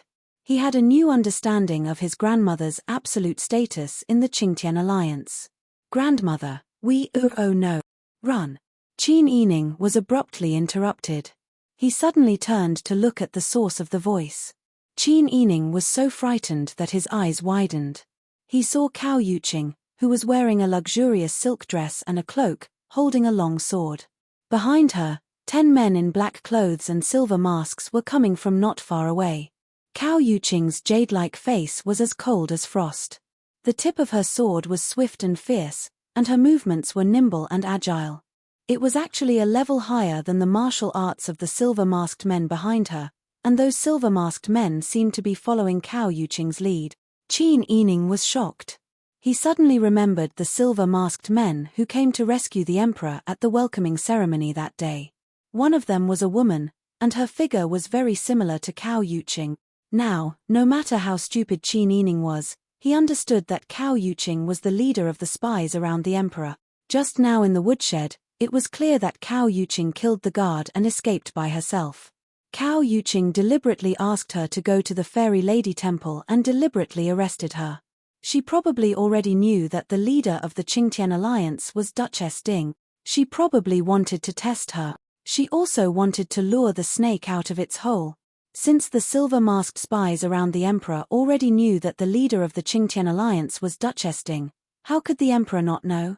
Cao Yuqing had become his father's concubine. Did his father know Cao Yuqing's true identity? Qin Yining's face was pale. He was terrified when he thought about it. Cao Yuqing led a group of people to kill 7 or 8 members of the Qingtian alliance. They were about to rush in. Qin Yining looked at Duchess Ding in a panic and winked at her. Duchess Ding was also shocked by Cao Yuqing's aggressive approach. Seeing Qin Yining's eyes, she immediately understood what she meant. Qin Yining wanted her to take her hostage. Duchess Ding had mixed feelings. She intended to use and threaten Qin Yining, but Qin Yining wanted to protect her. Without thinking too much, Duchess Ding immediately hugged Qin Yining with one hand and took the knife from the man beside her with the other. She put it on Qin Yining's white and slender neck and shouted, "Stop. Otherwise, I'll kill her." Cao Yuqing pulled the sword out of one person's chest and looked in the direction of Qin Yining and Duchess Ding with a blank face. She sneered, "You really have a deep relationship with your granddaughter. You've really opened my eyes. You flatter me. Miss Cao is actually a spy for the incapable emperor. You've really opened my eyes. I wonder if your father, your mother, and your sister know Miss Cao's identity." Duchess Ding was calm and composed. She put the knife on Qin Yining's neck and led people out of the courtyard. Qin Yining was so frightened that he shed tears. He struggled and shouted, "Let me go. I'm filial to you in vain, but you treat me like this. I was wrong about you. Shut up. You're just a dog of the incapable emperor. How dare you talk about filial piety with me? If you're filial, why didn't you kill her just now?" Duchess Ding endured the heartache and hit Qin Yining on the shoulder with the handle of the knife. After Qin Yining screamed, she pointed the blade at Qin Yining's neck again. Chapter 140. Cao Yuqing saw that Qin Yining's face was covered with tears. She was so nervous that her face was pale. Her slender hands were holding one of Duchess Ding's arms, but because the cold blade was right beside her neck, it seemed that she would immediately bleed if she moved an inch forward. Qin Yining didn't dare to move at all, and her face was extremely gloomy. As early as when Qin Yining refused to kill her, she concluded that Qin Yining was not Duchess Ding's subordinate. Now, looking at Duchess Ding's ruthlessness to her, Cao Yuqing was even more sure that Qin Yining had nothing to do with the Qingtian alliance. If it were any other girl in the Qin family who was being held hostage at this time, Cao Yuqing would not care about her life and death. She would directly order people to rush up and kill the rebels. But the hostage was Qin Huayuan's most beloved daughter. Qin Huayuan had no children. Obviously, he loved his legitimate daughter very much. She was devoted to Qin Huayuan. If Qin Yining died at this moment, even if she didn't kill her, Qin Huayuan would hate her. Then, wouldn't there be an insurmountable gap between her and Qin Huayuan? It turns out that such a loyal person as Duchess Ding can be ruthless. I don't know that you implicated innocent people for your own selfishness and wanted to kill your own granddaughter. If Duchess Ding knew it in the netherworld, what would she think? Cao Yuqing's hand, which was holding the sword tightly, had turned white. You people of the Cao family are the least qualified to say this. Duchess Ding gnashed her teeth and wished she could rush forward and eat her flesh. The knife in her hand moved a little closer to Qin Yining's neck. "Get out of the way and let us out. Otherwise, I will kill her. At worst, another young lady will be buried with us. It won't be a loss for our Qingtian alliance." Qin Yining cooperated and raised his head to scream. He sobbed, "Save me, I don't want to die here." Cao Yuqing looked at Duchess Ding coldly. She slowly raised her left hand and stepped back step by step. The silver-masked spy behind her also stepped back and made a path in front of the courtyard door. Qin Yining secretly heaved a sigh of relief. She grabbed Duchess Ding's hand harder and motioned for her to leave quickly. Duchess Ding immediately escorted Qin Yining and ran out with the remaining 6 members of the Qingtian alliance. Seeing this, Cao Yuqing hurriedly took people to chase after them. But when she saw Duchess Ding pulling Qin Yining and running away, the knife was still on the girl's slender neck and the blood could be vaguely seen. Cao Yuqing didn't dare to chase after them. She was afraid that Duchess Ding would really kill Qin Yining. Running along a path lined with wooden fences on both sides, they turned a corner and saw 5 horses hiding behind a haystack. Duchess Ding had ordered people to hide them here a long time ago. "Get on the horses, quick," Duchess Ding urged in a loud voice. The men immediately obeyed the order, 1 man on 1 horse, or 2 men in a team. At this time, Cao Yuqing had already caught up with them. Duchess Ding reprimanded, "Don't come over." She tightened the knife in her hand. Cao Yuqing could see the madness and determination in Duchess Ding's eyes. She hesitated and didn't order people to come forward. In the time of a breath, Duchess Ding pushed Qin Yining to the ground. She turned around and took a man's hand and jumped on the back of a horse. The 5 horses immediately galloped on the official road. "Go after them." Cao Yuqing waved her hand, and the people behind her immediately chased after them. Qin Yining was lying on the ground. Her palms and elbows were bruised. She was crying and trembling all over. Cao Yuqing arrived in front of her in a few steps. Seeing that the pine hairpin in her hair was late and she was in a sorry state, crying like a pear blossom in the rain, she sheathed her sword and helped her up with both hands. She asked softly, "How are you?" Qin Yining looked at Cao Yuqing with tears in her eyes. Her red eyes and nose made her look even more pitiful against her white and tender skin, which was as white as fresh snow. Cao Yuqing lifted her chin to check the wound. Her snow-white collar was stained red with blood, and there were 2 cuts on her jade neck. Obviously, she had scratched her skin when she was nervous. At this time, it was no longer bleeding. "Fortunately, it's not a big deal." Cao Yuqing sighed and patted Qin Yining's shoulder. Ignoring the fact that she was Qin Huayuan's most beloved daughter, Qin Yining's face was very similar to Qin Huayuan's when he was young. Cao Yuqing couldn't bring herself to harden her heart. She only felt that this girl was brought out by her own scheme, and she was innocent enough to go through all of this. "Concubine Cao, you." Qin Yining sniffled, then said, "You're so good at martial arts. Are you really the Emperor's secret agent that my maternal grandmother said you were?" Cao Yuqing nodded. Qin Yining asked again, "Last time, when the assassins tried to assassinate the Emperor and my father, I saw a silver-masked man come to the Emperor's rescue. There was an extremely skilled woman among them. Was that you?" "Yes." Cao Yuqing calmly nodded again. Qin Yining's feelings towards Cao Yuqing became incomparably complicated.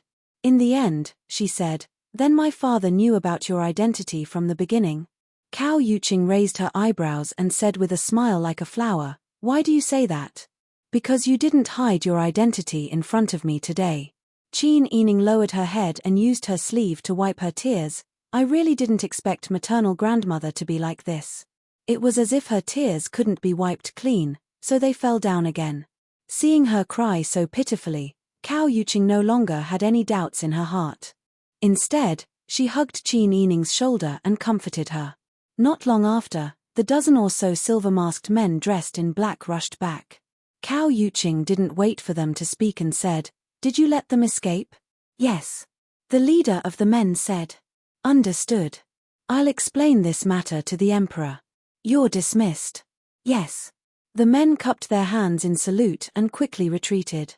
Only then did Cao Yuqing hug Qin Yining's shoulder and walk back to the courtyard from before. Someone had already prepared a carriage for them, and there was also an unfamiliar coachman waiting outside. Bing Tang and senior servant Lu were beside the carriage and anxiously craned their necks to look around. When they saw Cao Yuqing and Qin Yining walking back so intimately with their arms around each other's shoulders, and Qin Yining's eyes were red and swollen from crying, their hearts skipped a beat. They had been knocked unconscious and didn't know what had happened. However, the masters of the carriage were 2 beauties. If they fell into the hands of bandits, even if someone came to save them, they would inevitably suffer. Bing Tang's face was pale with fright, but he still forced himself to remain calm. He went forward to support Qin Yining and said, "Miss, you're injured." Qin Yining shook her head, "I'm fine." Bing Tang's expression became even uglier when he saw that Qin Yining's arms and elbows were injured and that there were bloodstains on his neck. However, since Cao Yuqing was present, he didn't ask any further questions. After they got into the carriage, Cao Yuqing ordered the coachman to set off for the Marquis of Anping's estate. She then leaned against the pillow and closed her eyes to rest. Her lazy and delicate appearance was the same as when they first arrived. Even Qin Yining's treasured sword was nowhere to be found. Qin Yining knew that people who practiced martial arts had sharp senses. If he looked at an expert like Cao Yuqing for too long, it would definitely cause unnecessary trouble. Therefore, he only lowered his head and didn't say anything. It was as if he had been greatly wronged and frightened, but he still forced himself to be strong. Bing Tang's heart sank as he bandaged Qin Yining's arms and elbows. He had a few bad guesses in his heart, but he couldn't get to the bottom of it. He was afraid that he would rub salt into Qin Yining's wounds, so he could only whisper some dry words to comfort her. In the evening, the carriage stopped in front of the Marquis of Anping's estate. Qin Yining and Cao Yuqing got off the carriage. Cao Yuqing smiled and said, "Fourth young miss, this concubine is tired from the journey. This concubine will go back to rest first. Fourth young miss should also rest early." Her behavior was no different than usual. Qin Yining knew that Cao Yuqing hoped that today's matter could be kept a secret. She deliberately cried until her eyes were swollen. At this time, she forced a strong smile and said, "Concubine mother, take care. I still need to go to father's study to borrow a book to read. Since we're not going the same way, I won't be going with concubine mother." Cao Yuqing raised her eyebrows. She didn't expect Qin Yining to directly tell her that he was going to see Qin Huayuan. "Yes, then fourth young miss, please go ahead." Qin Yining smiled and nodded. After exchanging greetings with Cao Yuqing, they parted ways. After entering the estate, Qin Yining directly went to the study in the outer courtyard. He asked a servant and confirmed that Qin Huayuan was inside. He said, "I'll have to trouble you to pass on the message for me. Just say that I want to borrow a book from father to read. I don't know if it's convenient for father right now." When the servant heard this, he smiled and agreed. He happily went to pass on the message. At this time, Qin Huayuan was sitting cross-legged on the Arhat bed next to the window and reading a book. When he heard the servant's reply, he felt that it was a bit strange. The Soaring house had a rich collection of books. If Qin Yining wanted to read any book, the Soaring house would be more than enough. Today, Qin Yining and Cao Yuqing went to the Fairy Lady Temple to perform rituals. They probably just came back. Something must have happened on the way back. "Invite fourth young miss in." The servant immediately went to respectfully invite Qin Yining in. However, when he reached the brighter part of the corridor, he was able to clearly see Qin Yining's sorry state. The servant's heart trembled. He was afraid that he would get into trouble for prying into his master's secret. He hurriedly bowed his head and retreated. Qin Yining left Bing Tang outside and entered the room by himself. As soon as Qin Yining walked past the screen of the four gentlemen of Plum Blossom, Orchid, Bamboo, and Chrysanthemum Pavilion, she met Qin Huayuan's eyes. When Qin Huayuan saw that Qin Yining's eyes were red and swollen from crying, he was stunned. "Sister Yi, did you suffer?" His first reaction was that concubine Cao had bullied his daughter. Qin Yining took off her cloak and hung it to the side, revealing her dirty clothes and bandaged hands. She said, "I encountered some things when I went out today. Is it convenient for father to talk here?" Qin Huayuan nodded. His long eyebrows were tightly knitted as he sized up Qin Yining. He saw that her hands and elbows were simply bandaged.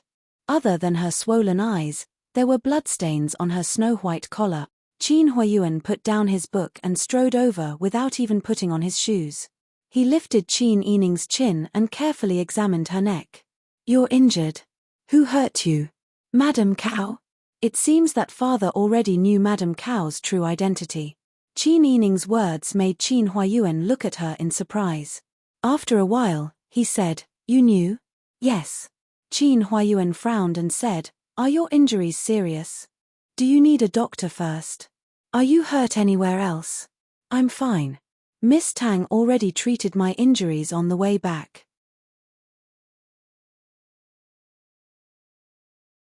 Chapter 141. After Qin Huayuan finished speaking, he raised his voice and called for someone. "Go invite Miss Tang over."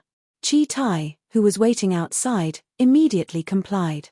Not long after, Bing Tang entered the room and bowed. Greetings to the Marquis. Miss Tang, there's no need to be so courteous. I'll have to trouble you to go to the inner residence and fetch a set of clothes for Sister Yi. Also, secretly bring some medicine to treat Sister Yi's wounds. Upon hearing this, Bing Tang immediately understood that Qin Huiyuan was hinting that today's matter couldn't be revealed.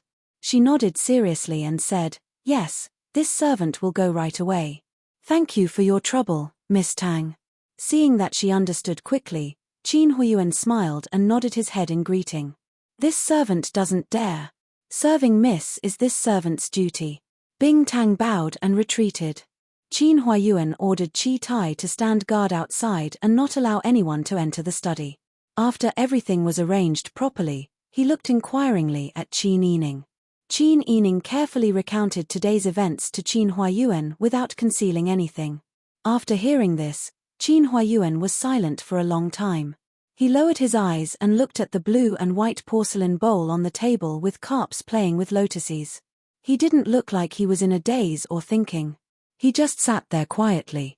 However, Qin Yining knew that Qin Huiyuan's mind must be in turmoil. Many things would be connected, and many things would be difficult to decide. After the time it takes to burn a stick of incense, Qin Huiyuan said, "That day, when we returned to the capital, you returned home while father was stationed outside the city. The next day, His Majesty arranged a welcoming ceremony. However, an assassin suddenly attacked." Qin Yining straightened his back and looked seriously at Qin Huiyuan. Qin Huiyuan smiled and said, "Not long after father followed His Majesty into the palace that day, His Majesty's silver-masked secret agent delivered an investigation report to His Majesty. His Majesty threw that secret report to me. It said that there were two groups of assassins. One of them had committed suicide and had yet to be found out. The other group had been captured alive and had confessed under torture. They were all members of the Green Sky Alliance. And the silver-masked spy has already found out that the leader of the Qingtian Alliance is your grandmother." Qin Yining was stunned when he heard this. Many disconnected clues were connected one by one. There was a reason why so many things had happened in the past few days. So, His Majesty suddenly wanted to show my mother to the public in order to lure my grandmother to save her. Qin Huiyuan nodded solemnly. That day, His Majesty was furious. Father could only compromise and was detained in a separate room by His Majesty. There was no way he could interfere with what happened after that, nor could he spread the news. Fortunately, little Wang Yi messed up this matter. Otherwise, the consequences would have been too horrible to contemplate. Qin Yining's forehead was sweating, and she murmured, "Actually, that day, I also recruited people to rob the execution ground. It's all thanks to Meng Zhi. Otherwise, not only the Qingtian Alliance, but also our family, I'm afraid we would be labeled as rebels." Qin Huiyuan didn't seem surprised at all when he heard Qin Yining say that she had also arranged for people to rob the execution ground. He only nodded silently. "Father, today's matter must have been arranged by Madame Cao in advance. I can see that Madame Cao's position in the silver-masked men isn't low. She deliberately took me out and pretended to be arrested. Clearly, she wanted to encircle and annihilate the Green Sky Alliance." "Exactly." Qin Huiyuan nodded. Although His Majesty is afraid of foreign enemies, he has been in that position for more than 30 years. How could someone who was able to win the battle for the throne not have enough brains? That day, he made use of your mother's matter to come up with a plan. Since it failed, there must be a series of plans behind it. Qin Yining nodded. He couldn't help but feel a burst of lingering fear. Today, if she had agreed to Duchess Ding's request to kill Cao Yuqing, she was afraid that not only would her life be in danger, but her family would also change. The silk lantern was bright, illuminating Qin Yining's unsightly complexion. Seeing the sweat on her forehead and sideburns, how could Qin Huiyuan not understand her thoughts? When encountering such a matter of life and death, she was muddle-headed and didn't know the truth. But now, the truth of everything was in front of her eyes. She suddenly realized that she had been so close to death. Not to mention a young girl like her, even he felt endlessly scared when he thought about it carefully. "It's been hard on you. You have to be involved in these matters." Qin Huiyuan sighed and stroked Qin Yining's head. Qin Yining smiled bitterly and said, "Father, don't say that. It's still the same thing. Since I'm enjoying the benefits of being the in-law's daughter, then I have to bear the corresponding pressure and responsibility. I just feel that I'm really lucky.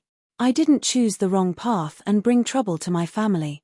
Qin Huayuan felt quite the same, so he nodded. Qin Yining asked again, "Father, you already knew concubine Cao's identity?" "Yes." Qin Huayuan hesitated for a moment, but still decided to tell Qin Yining everything. The most powerful force in the Emperor's hands is the silver-masked secret agents. These people specialize in assassination, spying, investigation, and protection. Concubine Cao is secretly the leader of the silver-masked secret agents. After the peace talks, the national crisis could be solved, but the domestic disputes in the imperial court became apparent. The emperor was afraid of the Cao family's entangled power in the imperial court and wanted to put a trump card in my hands, so he had me accept concubine Cao. Qin Yining was stunned when he heard this. He said in surprise, "Could it be that Guozhong Cao didn't know concubine Cao's identity?" Qin Huayuan shook his head and said, "This is the brilliance of the silver-masked secret agents.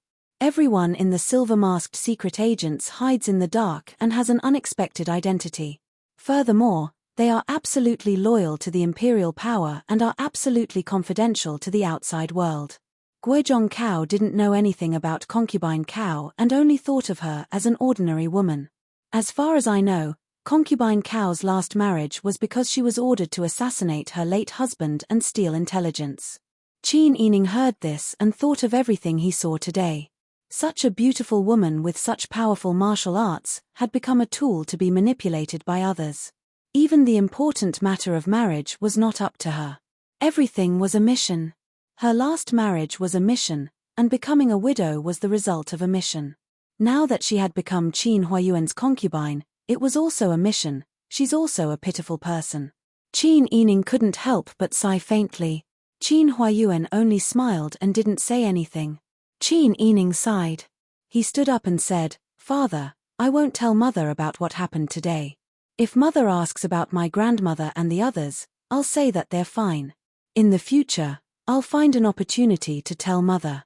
I'll say that my grandmother and the others don't want to live in Fairy Temple and went to find a place to live. As for the injury on my body, if someone asks, I'll say that I accidentally fell down." "You're very thoughtful." Qin Huayuan praised. "When it comes to concubine Cao, remember not to change your attitude at all. Concubine Cao is in our family to help me do some things. At the same time, we can't rule out the possibility that the emperor wants to arrange for her to monitor me. In short, Father will take care of these matters. You just need to be yourself." Qin Yining heard this and understood Qin Huayuan's meaning. He smiled and nodded. Qin Yining called for Bing Tang to come in. After changing clothes in the washroom and rebandaging his neck, he covered the wound on his neck. Only then did he nonchalantly return to Xingning Garden to pay his respects to the Sun Clan.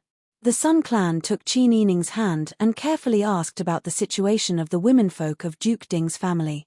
Qin Yining only smiled and said that everything was fine. He coaxed the Sun Clan into beaming with joy before returning to the Shuoran Pavilion to rest. Thus, more than a month passed peacefully. It was already spring in the capital. A new batch of spring clothing had been sent to each room.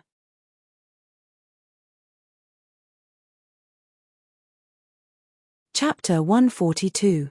Bing Tang took out a blue silk shawl and measured it behind Qin Yining's back as he said, "I also heard it from the servant girl at Ci Xiao Garden. She only heard it when she went in to serve the hot water this morning. She didn't say much and only said that old madam wanted to bring the whole family out for a walk. Nothing else." "I see. You don't need to change the clothes, it's fine like this." Qin Yining looked at the white shawl on her body in the bronze mirror and casually took it off and had Song Lan put it away. She sat down on the embroidered stool in front of the makeup table and saw that Song Lan was about to let her try on another light pink shawl. She hurriedly waved her hand and said, "There's no need to try it on. It doesn't matter if it's a little wider or a little narrower. Try it on again. What if it doesn't fit you? What's wrong with it? It's fine as long as it fits me." Qin Yining was very tired of trying on clothes and looking at herself in the mirror. Song Lan laughed and said, "Miss, you're really something.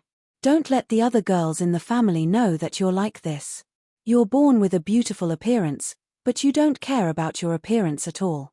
Other people will think of all sorts of ways to get what they don't have. Sixth young miss doesn't dare to eat her fill every day to maintain her figure. Seventh young miss even washes her face with flower juice every day. You, on the other hand, don't care about it." Bing Tang handed over the shawl, belt, and other accessories and said with a smile, "Miss, you're born with a beautiful appearance. Moreover, your personal pursuits are different. Why do you think sixth young miss and seventh young miss are like that? Women dress up for the person they like, isn't it for their own future? Us girls are different. Yes, I don't have anyone I like, so I don't care about these things." Qin Yining deeply agreed. Bing Tang said with a smile, "That's not true. When I said you're different, I didn't mean this. Not to mention that you're born with a beautiful appearance, you don't need to care so much. Even if you're beautiful, there's still a little Wang Yi who's devoted to you, right?" Qin Yining's face turned red. She rolled her eyes at Bing Tang and said, "You're so mean." Bing Tang laughed loudly. Coincidentally, Bai bounced over to Qin Yining's side. Seeing Bai's adorable little face, Qin Yining's heart melted. He picked it up and placed it on his lap, stroking its head lovingly. Bing Tang covered her mouth and laughed, "Little Wang Yi is really considerate. He left Bai with you so that you wouldn't think of him whenever you see him. At the very least, this can be considered as a token of love, right?" He pointed at the plum blossom fringe on Bai's neck. Bai seemed to have understood Bing Tang's words. It twisted and turned on Qin Yining's lap until it found a comfortable position to sit up. It placed its two little paws on Qin Yining's hand and blinked its big black eyes as it stared fixedly at Qin Yining. "Don't talk nonsense. I don't have any pledge of love with him, much less a token of love," Qin Yining retorted. She lowered her head and smiled at Bai. The little white rabbit had a circle of black fur around its left eye. It looked as if it had been punched by someone. It was really cute and comical. Qin Yining couldn't help but laugh. She picked up the palm-sized little thing. "Miss, you still want to carry Bai? It's time to pay respects to Madame Dowager. If we're late, the people from Snow Pear Courtyard will have something to say." Song Lan tidied up the wardrobe. She took out a light blue thin cloak and draped it over Qin Yining. She then flipped her soft, long hair out from her collar. Qin Yining could only hand Bai over to Qiu Lu and said, "All right, let's pay respects to Madame Dowager first. When we get back, we'll think of ways to improve Bai. Why hasn't it grown even after a month? Perhaps it's this embryo that won't grow up." Bing Tang smiled as she helped Qin Yining up. She and Song Lan waited on her left and right as they walked towards Ci Xiao Garden. On a spring day in Ci Xiao Garden, the veranda was already filled with green potted plants that had been moved out from the conservatory. The potted plants were made of white porcelain and blue flowers. The green leaves made the originally cold and hard courtyard seem more gentle and lively. They walked briskly along the limestone path and went up the stairs. A maidservant lifted the curtain and went inside to reply. Qin Yining took off her cloak outside and handed it to Bing Tang. She could already hear the lively laughter inside. Qin Yining smiled and asked Ji Xiong, "Madame Dowager, did you like it today? Was the breakfast delicious?" Ji Xiong smiled and said, "Madame Dowager didn't like it very much.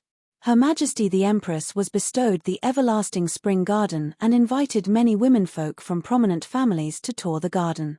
Our family also received an invitation. Madame Dowager is inside discussing who to bring along." Qin Yining nodded and thought to himself that the little lass really didn't hear the full story. He walked around the screen and went inside to pay his respects to Madame Dowager. Even now, Madame Dowager still bore a grudge against Qin Yining for bringing the Sun Clan to live outside. However, after seeing Qin Huayuan's attitude, it wasn't good for her to continue making a fuss. Moreover, there was also the matter of the snuff bottle. Madame Dowager always felt like a knife was hanging in her heart. She was afraid that one day something would happen. Therefore, even though she was angry with Qin Yining and felt that she was siding with outsiders, she still restrained herself a little. "Sister Yi, You're here. We were just talking about you. Madame Dowager smiled and said, Her Majesty the Empress invited the womenfolk of noble families to tour the everlasting spring garden in order to celebrate the peace of the Dian. This is a great favor. Our family has 3 imperial edicts, and each of them can bring someone with them. Naturally, you can also go with your mother. Qin Yining smiled and nodded. Granddaughter has never seen this kind of market before. However, where is this everlasting spring garden? Qin Yining smiled and respectfully placed the refreshments that had just been brought in next to Cao Yuqing's hand. He said with a bit of pride, You don't even know about Everlasting Spring Garden?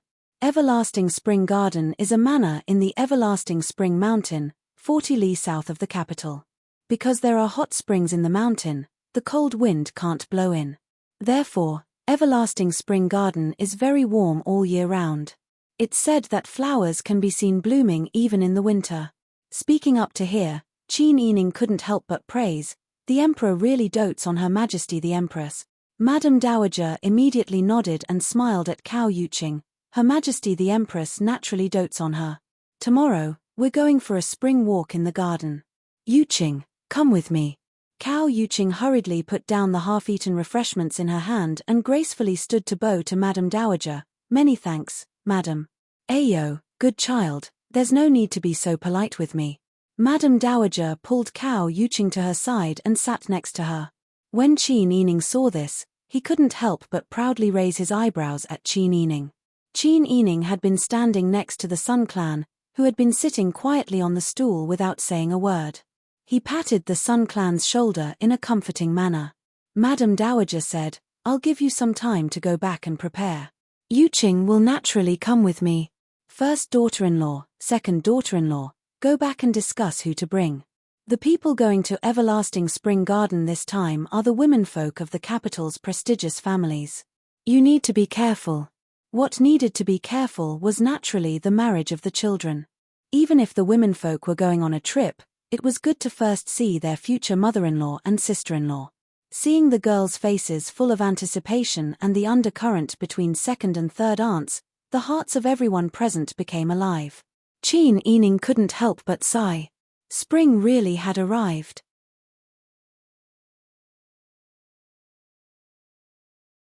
Chapter 143. Qin Yining helped the members of the Sun Clan up.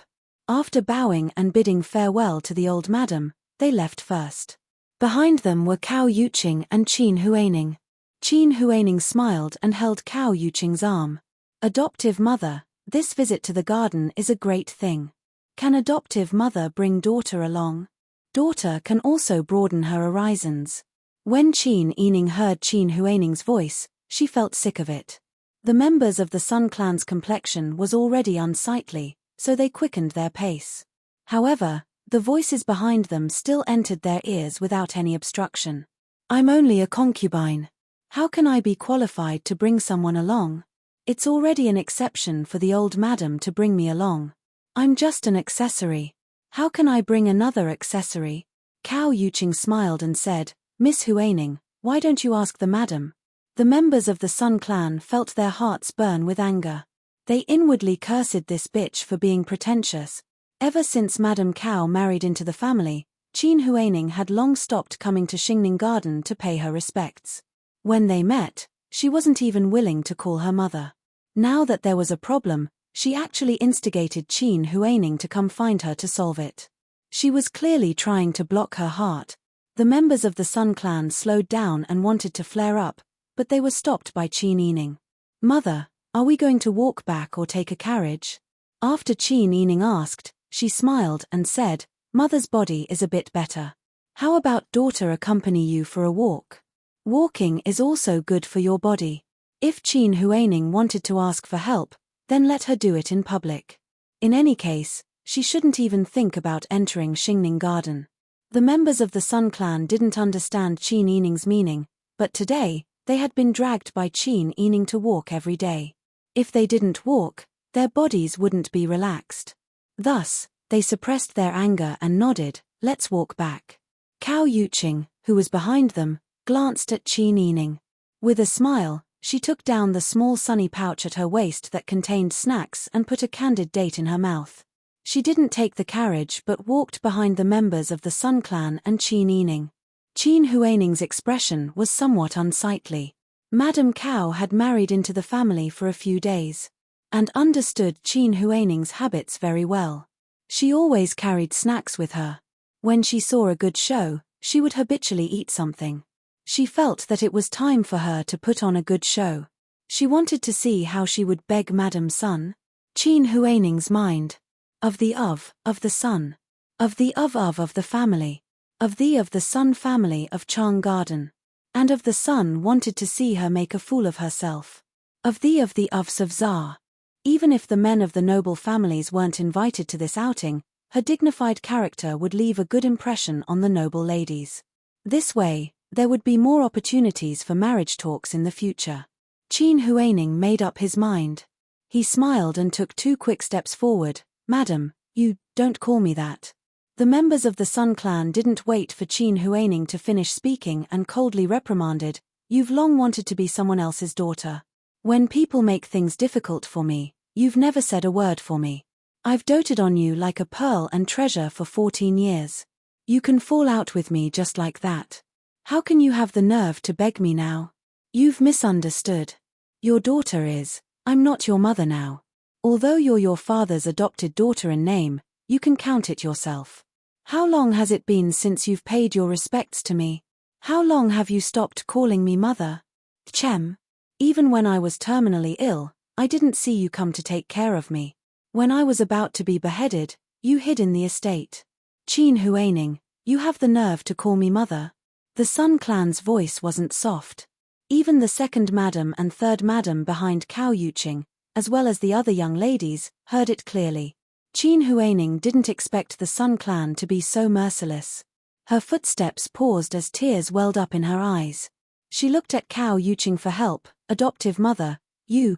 Cao Yuqing pouted and spat out a date pit.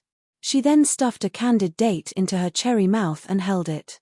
Only then did she say, "Young lady, don't be anxious. The Empress's banquet has only invited some of the capital's respectable noble ladies and their womenfolk. It's said that only 8 families have the right to attend. Those who have a legitimate daughter naturally have to bring their legitimate daughter. If they don't have a legitimate daughter, then they can choose an outstanding concubine's daughter. Young lady is the adopted daughter of the eldest branch, so you naturally don't have a chance. But now that the weather is warm, there are many opportunities to go out and play. It's the same if young lady goes out next time." Cao Yuqing spoke slowly, but Qin Huining felt as if she had been slapped in the face. She was clearly saying that she wasn't a legitimate daughter or a concubine's daughter. She wasn't the daughter of the family at all, so it was normal that no one would bring her. Qin Huining lowered her eyes and shed tears of grievance. Cao Yuqing put away the bag of snacks. She didn't expect the Sun Clan to have improved. They didn't shout at Qin Huining and even learned to use reason to suppress her. There was no show to watch, so eating snacks was meaningless. Everyone went back to make preparations, and the people who would go out were decided. In addition to the servants, the old madam would bring Cao Yuqing, and the Sun Clan would naturally bring Qin Huining. The second madam didn't have a legitimate daughter. The 7th young lady was raised under her name, so she would bring the 7th young lady. The third madam didn't have a noble title, so she naturally didn't have the opportunity.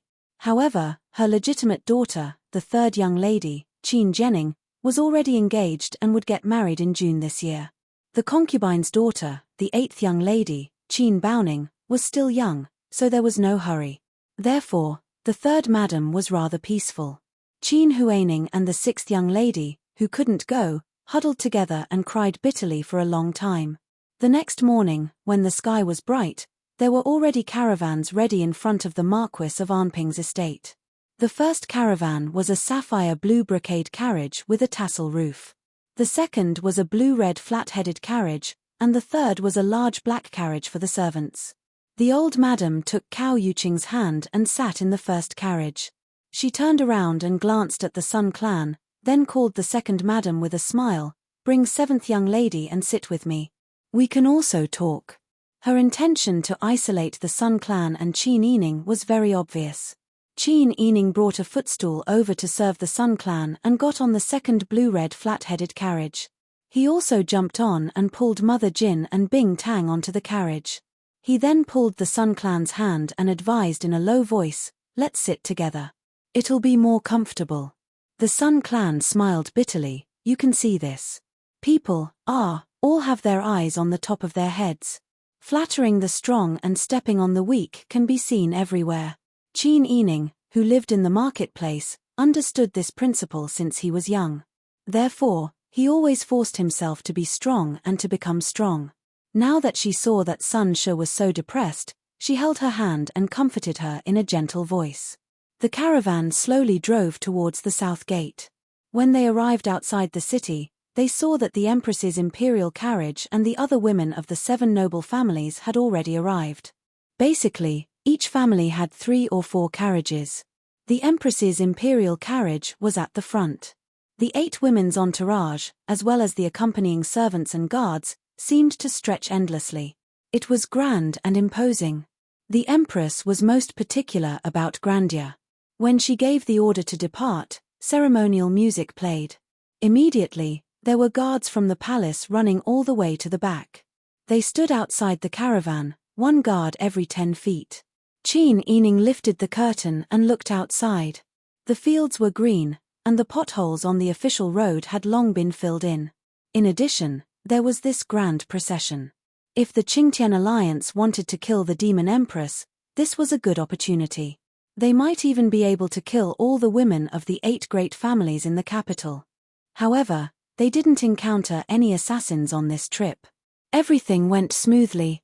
Because the empress was going to leave, the emperor had already ordered people to check the road to Everlasting Spring Mountain. The road was flat. Therefore, at noon, the caravan slowly came to a stop. A small eunuch wearing the grey uniform of a eunuch ran over from the front and told the women to get off the carriage. Qin Yining helped the members of the Sun Clan off the carriage. Looking at the green mountains and the picturesque peach trees on both sides of the road, they felt refreshed. "Are we here already?" Qin Yining asked the eunuch beside her. The eunuch smiled and said, replying to young Miss, "The Empress said that the air here is fresh and the scenery is pleasant. She plans to walk up the mountain. First, it is convenient to see the scenery. Second, it is also a bit of a picnic. Therefore, she asked the madams and young misses to accompany her on the walk." Qin Yining smiled and nodded. The Empress is truly in a refined mood. As soon as she finished speaking, someone behind her echoed, "The scenery here is so beautiful. Only the Empress can receive the Emperor's favor." Yes, the Empress is blessed by the heavens. She is always favored. It is truly enviable. Qin Yining didn't recognize the noble women around her, so she didn't interrupt. On the other hand, the members of the Sun Clan, because of their childhood environment, were able to socialize with ease at this time. The members of the Sun Clan pointed at a woman in her 40s wearing a red embroidered robe and said, "This is Duke Anggua's Madam Li. Greetings to Madam Li." Qin Yining gracefully saluted. Duke Anggua's madam smiled and nodded. She pulled over a 17 or 18-year-old girl and said, "This is my youngest daughter, Yang Yang." Li Yangyang walked forward with a smile and curtsied to Qin Yining. Qin Yining held her hand and returned the greeting. "Greetings to older sister. Greetings to younger sister Qin. I have long heard that younger sister Qin is devastatingly beautiful. Now that I have seen you, even older sister can't help but want to take a few more glances." Li Yangyang smiled like a flower and held Qin Yining's arm.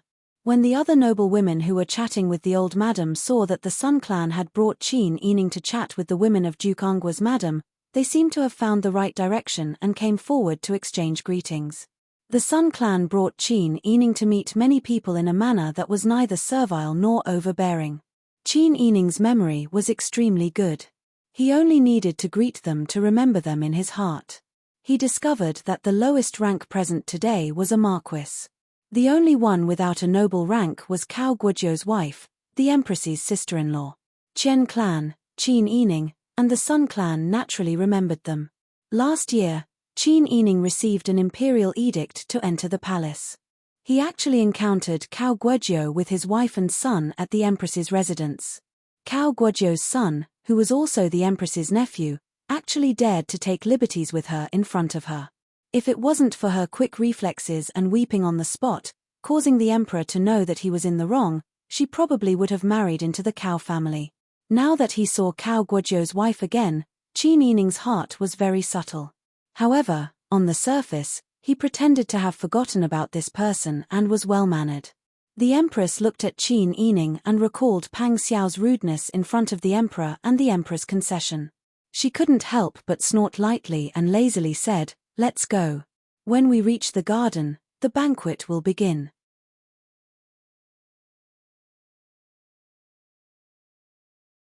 Chapter 144. The spring scenery was just right, the new greenery stretched out, the fresh air had a faint fragrance of flowers, the chirping of birds and the chirping of insects near and far, the scenery was pleasant and made people feel relaxed and happy. The womenfolk were raised in the boudoir and naturally didn't go out on normal days. Even if everyone had a garden at home, the artificial scenery was naturally different from this kind of wilderness. Moreover, the more they walked up the slope, the more precious flowers and plants there were. In addition to the glory and pride of accompanying the Empress, even old matriarch, who usually had to sit in a sedan chair to stroll around the garden, felt that her steps were light and she was in a good mood. Hearing that the Empress had arrived, the eunuchs who were guarding the garden had already come down to greet her. They approached and bowed before leading the way for the Empress. "Empress Nyang Nyang, this way please." The Empress's white hand gently stroked her hair, her red lips slightly raised, and she lazily said, "You don't need to serve here, don't disturb Ben Gong's mood."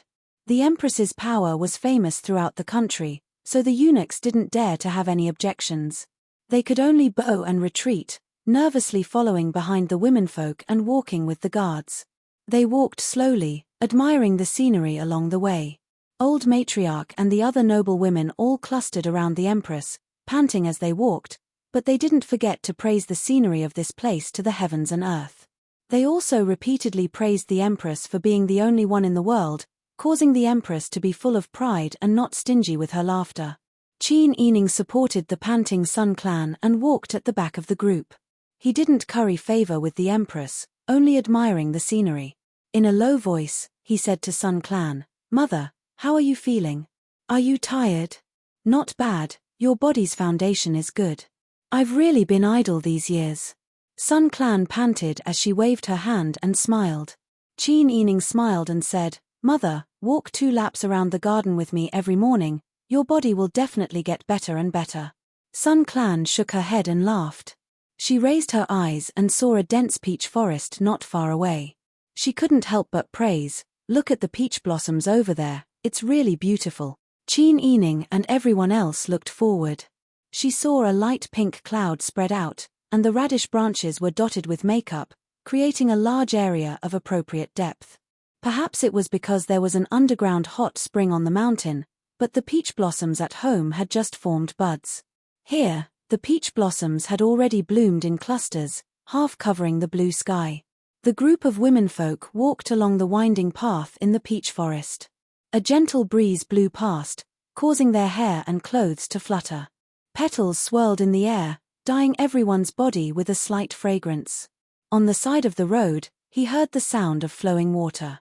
Looking down, he saw the falling petals falling into the water, the clear waves chasing after the red. After walking for several dozen steps, he suddenly saw a cluster of new whitewashed walls and black tiles in front of him. Behind the wall, he could vaguely see the eaves and teeth of the building. It was a brand new and exquisite building, giving him the feeling that he was in a celestial mountain. "Ayaya, how long has it been since I saw such beautiful peach blossoms?" "That's right.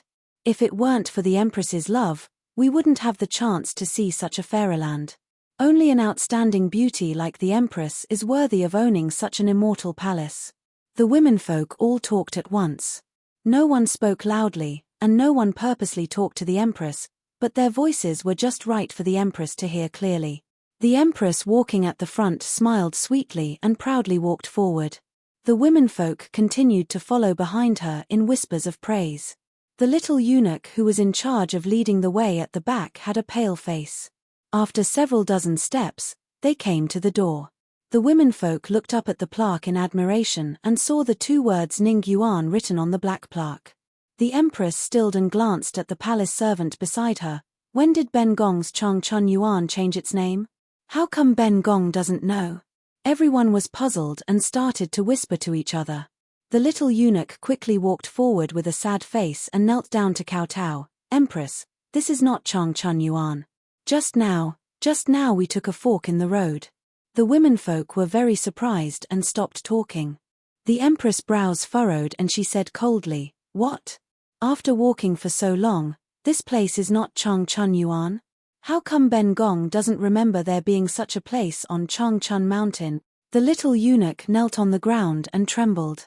He was going to lead the way just now, but the empress didn't let him serve at the front. The empress was also slightly embarrassed. She was the empress and naturally had to accompany the king every day. She only had a few chances to leave the palace with the emperor. It wasn't easy to visit relatives or travel. Although the emperor had given Changchun Yuan to her, she had only come to the hot spring once last year. At that time, there was a group of people following, so she didn't need the empress to remember the way. Now that she was on the mountain, she naturally thought that there was only her Changchun Yuan on the mountain. She didn't think that the scenery she enjoyed along the way was from other people's gardens. "Dog servant, how are you serving her?" The steward Memar beside the empress kicked the eunuch's shoulder and he rolled on the ground. The eunuch repeatedly kowtowed in fear. "Spare me, empress, spare me." The empress impatiently pursed her red lips. Thinking about how she still had a group of people behind her, she couldn't lose her identity as the empress. She could only suppress her anger and lazily said, "Forget it, it's not a big deal. We came out to play anyway. Since we took the wrong path, we'll just walk back." Empress is right. The air here is fresh and the sun is bright. It's very pleasant to talk and laugh along the way. The empress's wife said with a smile. Everyone immediately agreed when they heard this, and the awkward atmosphere instantly eased. The eunuch quickly got up and led the way in front. The empress' mood improved a bit. Surrounded by a group of noble women, she walked back along the path in the peach forest and walked towards a slightly more spacious bluestone path. Only then did the empress realize that the path in the peach forest was a newly opened dirt road. The bluestone path here was the old path that led to Changchun Yuan. However, the empress' good mood and the praises of the noble women faded as they walked forward. With the celestial palace-like scenery in front of them, the path to Changchun Yuan seemed lackluster. The begonias on the side of the road were still in good bloom, but they weren't as stunning as the celestial palace-like Ning Yuan. The noble women had been praising and flattering the entire way. Faced with this dry scenery, they could only go against their conscience and use words like simple and elegant. The empress' expression became uglier and uglier. By the time they reached Changchun Yuan, the empress' face was as black as the bottom of a pot. Just now, Ning Yuan's walls were brand new, and the vermilion door was gorgeous. The buildings in the courtyard were all brand new. Changchun Yuan's red walls were half old, and the door was wide open. The eunuch was kneeling on the ground to welcome the empress. It was imposing, but the half-old courtyard and the lackluster garden that she saw through the open door really made the empress feel a deep sense of disgust. The empress frowned and scolded in a low voice. "How did you prepare to receive the empress? Where the hell did that garden come from?" Although the empress' voice was low, the people behind her weren't far away and could hear it clearly. The eunuch in charge of the garden had been specially taken care of by Cao Guozhong. Hearing the empress' question, he quickly came forward and said in a low voice, "Replying to your highness, that garden was built by Guozhong. The owner of the garden has a great background. Guozhong said to ask your highness to ignore that place." The empress gritted her teeth, but she couldn't vent her anger. In the end, she could only squeeze out a sentence, "You're not afraid of overstepping your boundaries." Saying this, she took the lead and stepped over the threshold.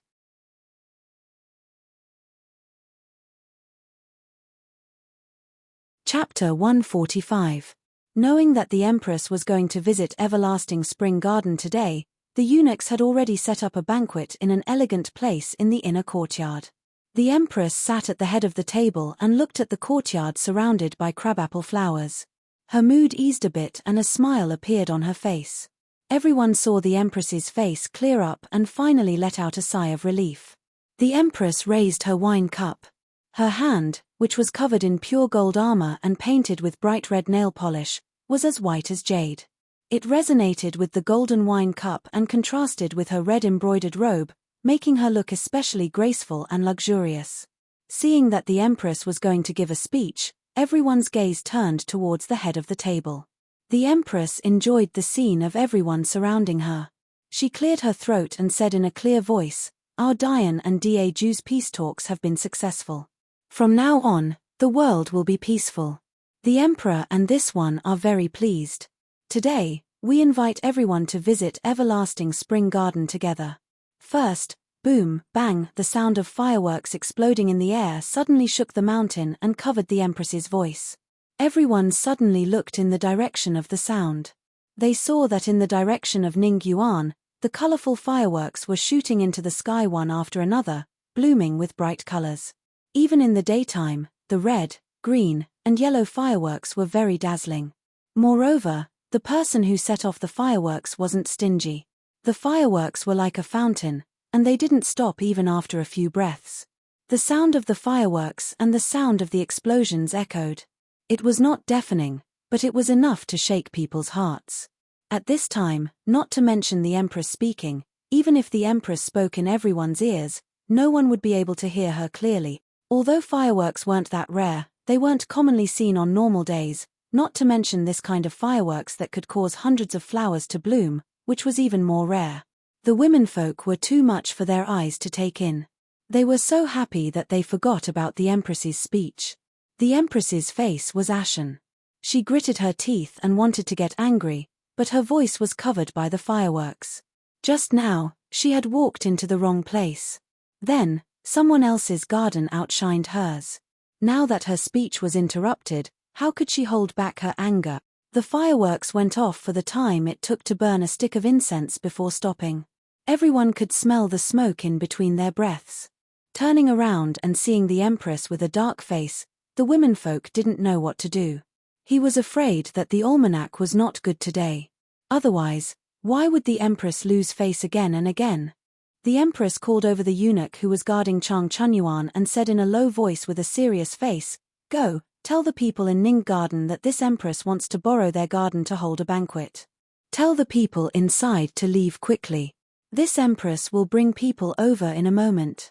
The Chamberlain replied in a low voice, replying to Nyang, Guozhong said that the owner of the garden has a powerful background. "Please do not provoke him." The Empress's eyes turned sharp. What a joke. Why can't Bengong use the garden that Bengong's father built? What's more, the land under the heavens belongs to the Emperor, and this Empress is the Empress. Do you think this Empress doesn't have the right to borrow a garden in Dian to host a banquet? But Guozhong said that we mustn't provoke him. How dare you?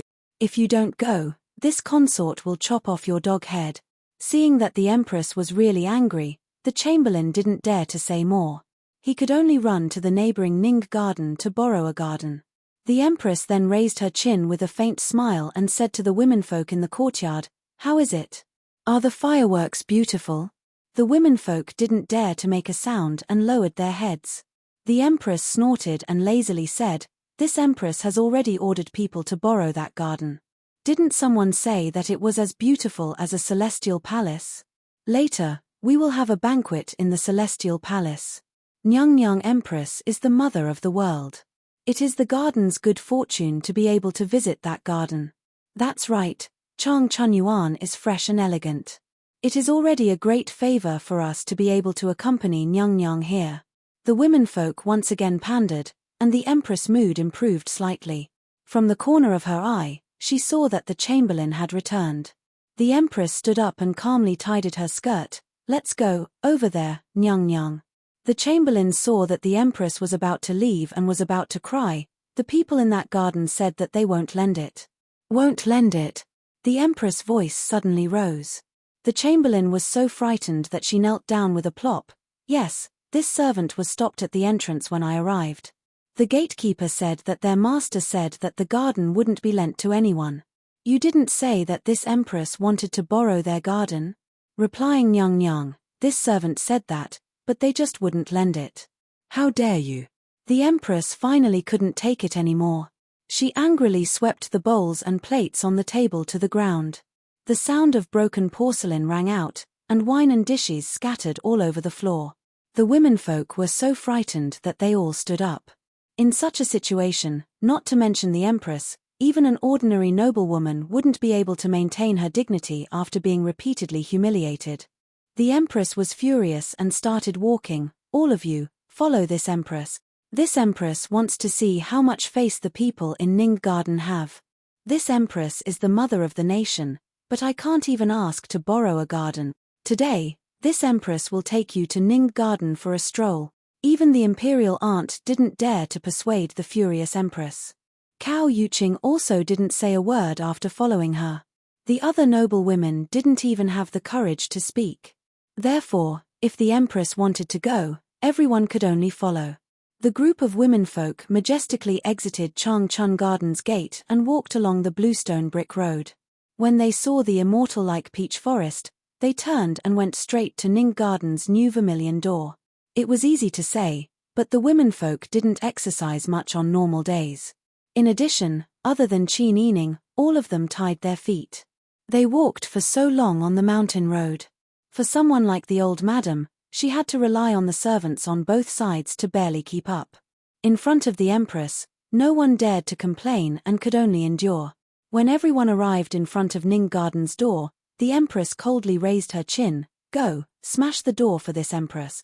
The Chamberlain hurriedly complied. Who knew that before his hand could touch the door, the vermilion door was pulled open.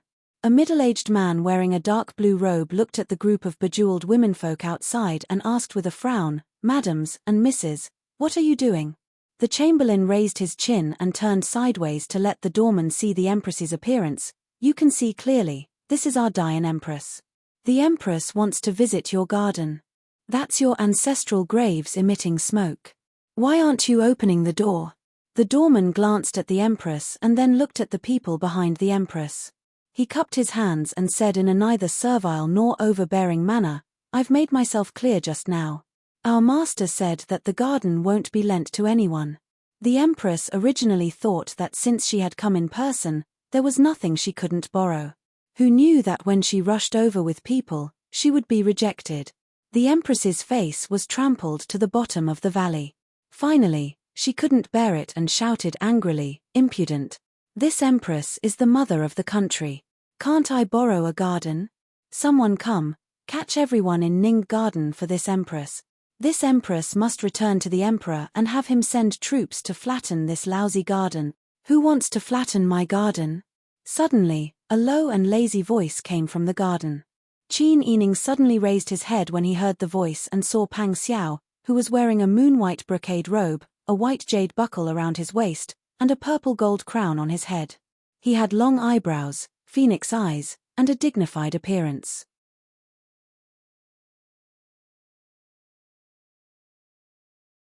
Chapter 146. Most of the womenfolk had never seen Pang Xiao before. They only felt that this young man was truly handsome. His facial features were exquisite and deep. His slender eyebrows covered a pair of phoenix eyes. Anyone who glanced at him would feel their heart skip a beat. Although this person was handsome, his body was tall and strong. His imposing manner was awe-inspiring. It made people lower their heads after one glance, not daring to offend him. This person dared to be so unyielding in front of the Empress. Wasn't he afraid of the Empress' revenge in the future? Where did he come from? The Empress' face had turned pale. It turned out that the person her father didn't want her to provoke was this evil fetus. Not to mention her, she had seen with her own eyes how the Emperor bowed and bent his knees in front of Pang Xiao that day in front of the Meridian Gate. Even if the Empress was full of anger, she didn't dare to show it. She could only laugh dryly and say Prince Zhengshuren must be joking. Bengong was just speaking out of anger. How could Bengong do something like robbing? Moreover, Bengong is the mother of the nation. Bengong naturally needs to win people over with virtue and be a role model for women. Prince Zhengshuren must have misunderstood Bengong. Prince Zhengshuren? The womenfolk looked at Pang Xiao in astonishment. They didn't expect this person to be the evil fetus from Daeju who killed without blinking an eye. After seeing Pang Xiao, all the womenfolk subconsciously looked at Qin Yining. After the peace talks, the rumors about the two of them had never stopped. In addition to Pang Xiao's heroic act and declaration in front of the Meridian Gate that day, how could the womenfolk not be curious? Especially Old Madam, Second Furen, and Seventh Young Lady.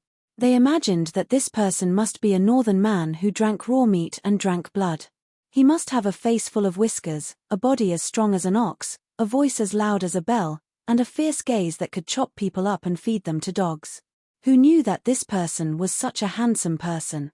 Seventh Young Lady only stared at Pang Xiao in a daze.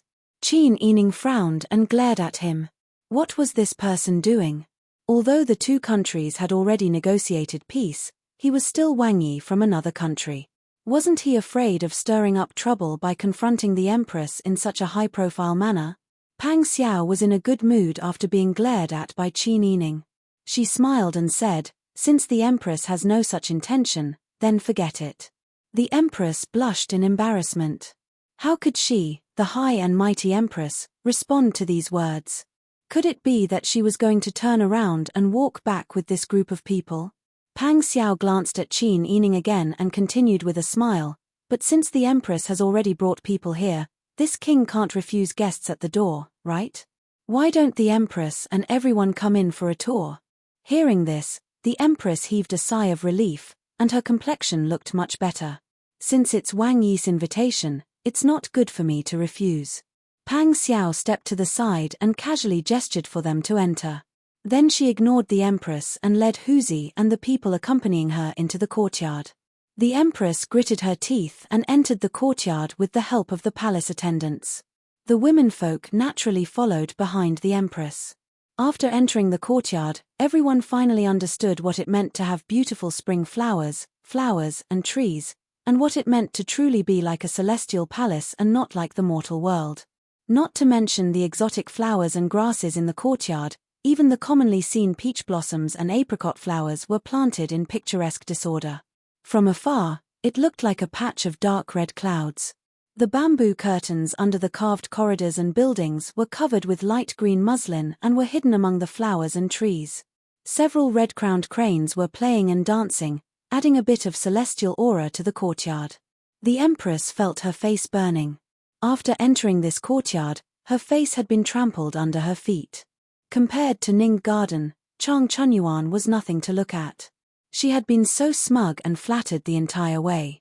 She really didn't understand why her father had built such a unique courtyard. Instead of entering, he had given it to someone like Pang Xiao. In front of the building, there was a corridor that was 1 zhong wide and 2 zhong long. Servants had already set up tables and chairs and served tea and snacks. Pang Xiao sat at the head of the table. The Empress could only grit her teeth and sit below him. The womenfolk of the other 8 families sat in rows according to their family's height.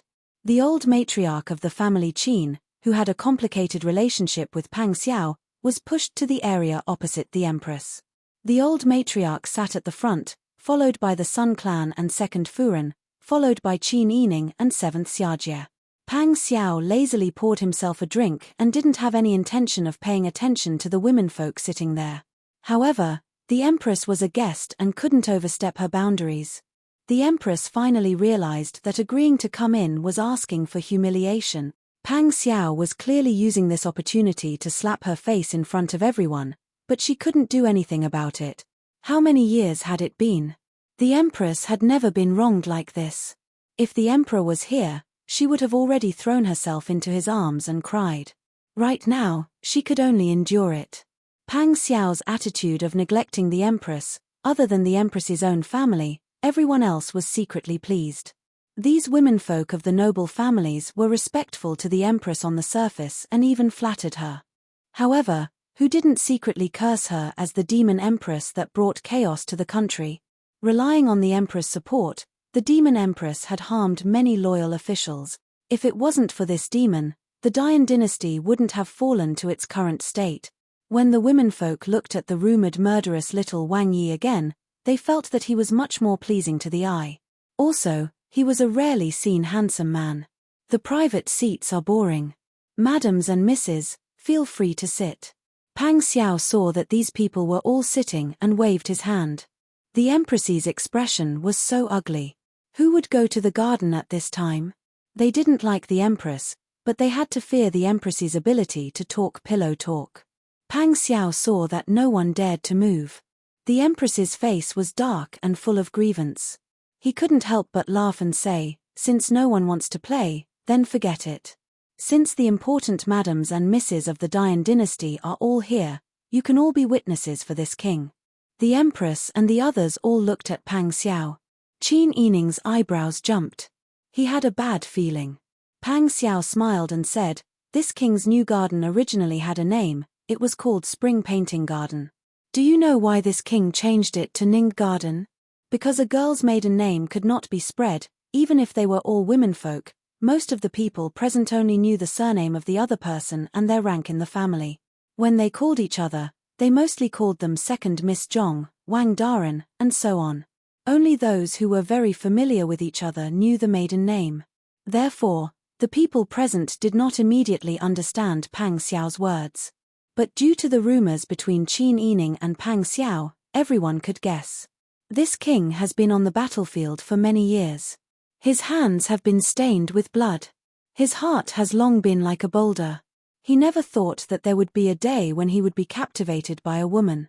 The woman that this king likes has the character Ning in her maiden name. Although their daughter is ranked in the Ning generation, it is said that when she first came home, there were people who said that she did not deserve to be listed in the genealogy and did not deserve to have this name. Pang Xiao looked at the old madam. The old madam was sweating all over and her face was red. But in this king's heart, no one else deserves to have the Ning character. This king changed Spring Painting Garden to Ning Garden. First, he took her maiden name. Second, he took the meaning of the Ning character. He gave this garden to her in front of you. This king promised her a lifetime of peace and quiet. You are all witnesses to this king. You're tuning in to the Dreamy Chapters YouTube channel. We're so grateful for your support and don't forget to subscribe to join us on this incredible journey through captivating stories. Your generosity through donations truly makes a world of difference, as it's the primary source of revenue that allows me to expand and enhance this channel for you. Thank you from the bottom of my heart for being a part of this adventure.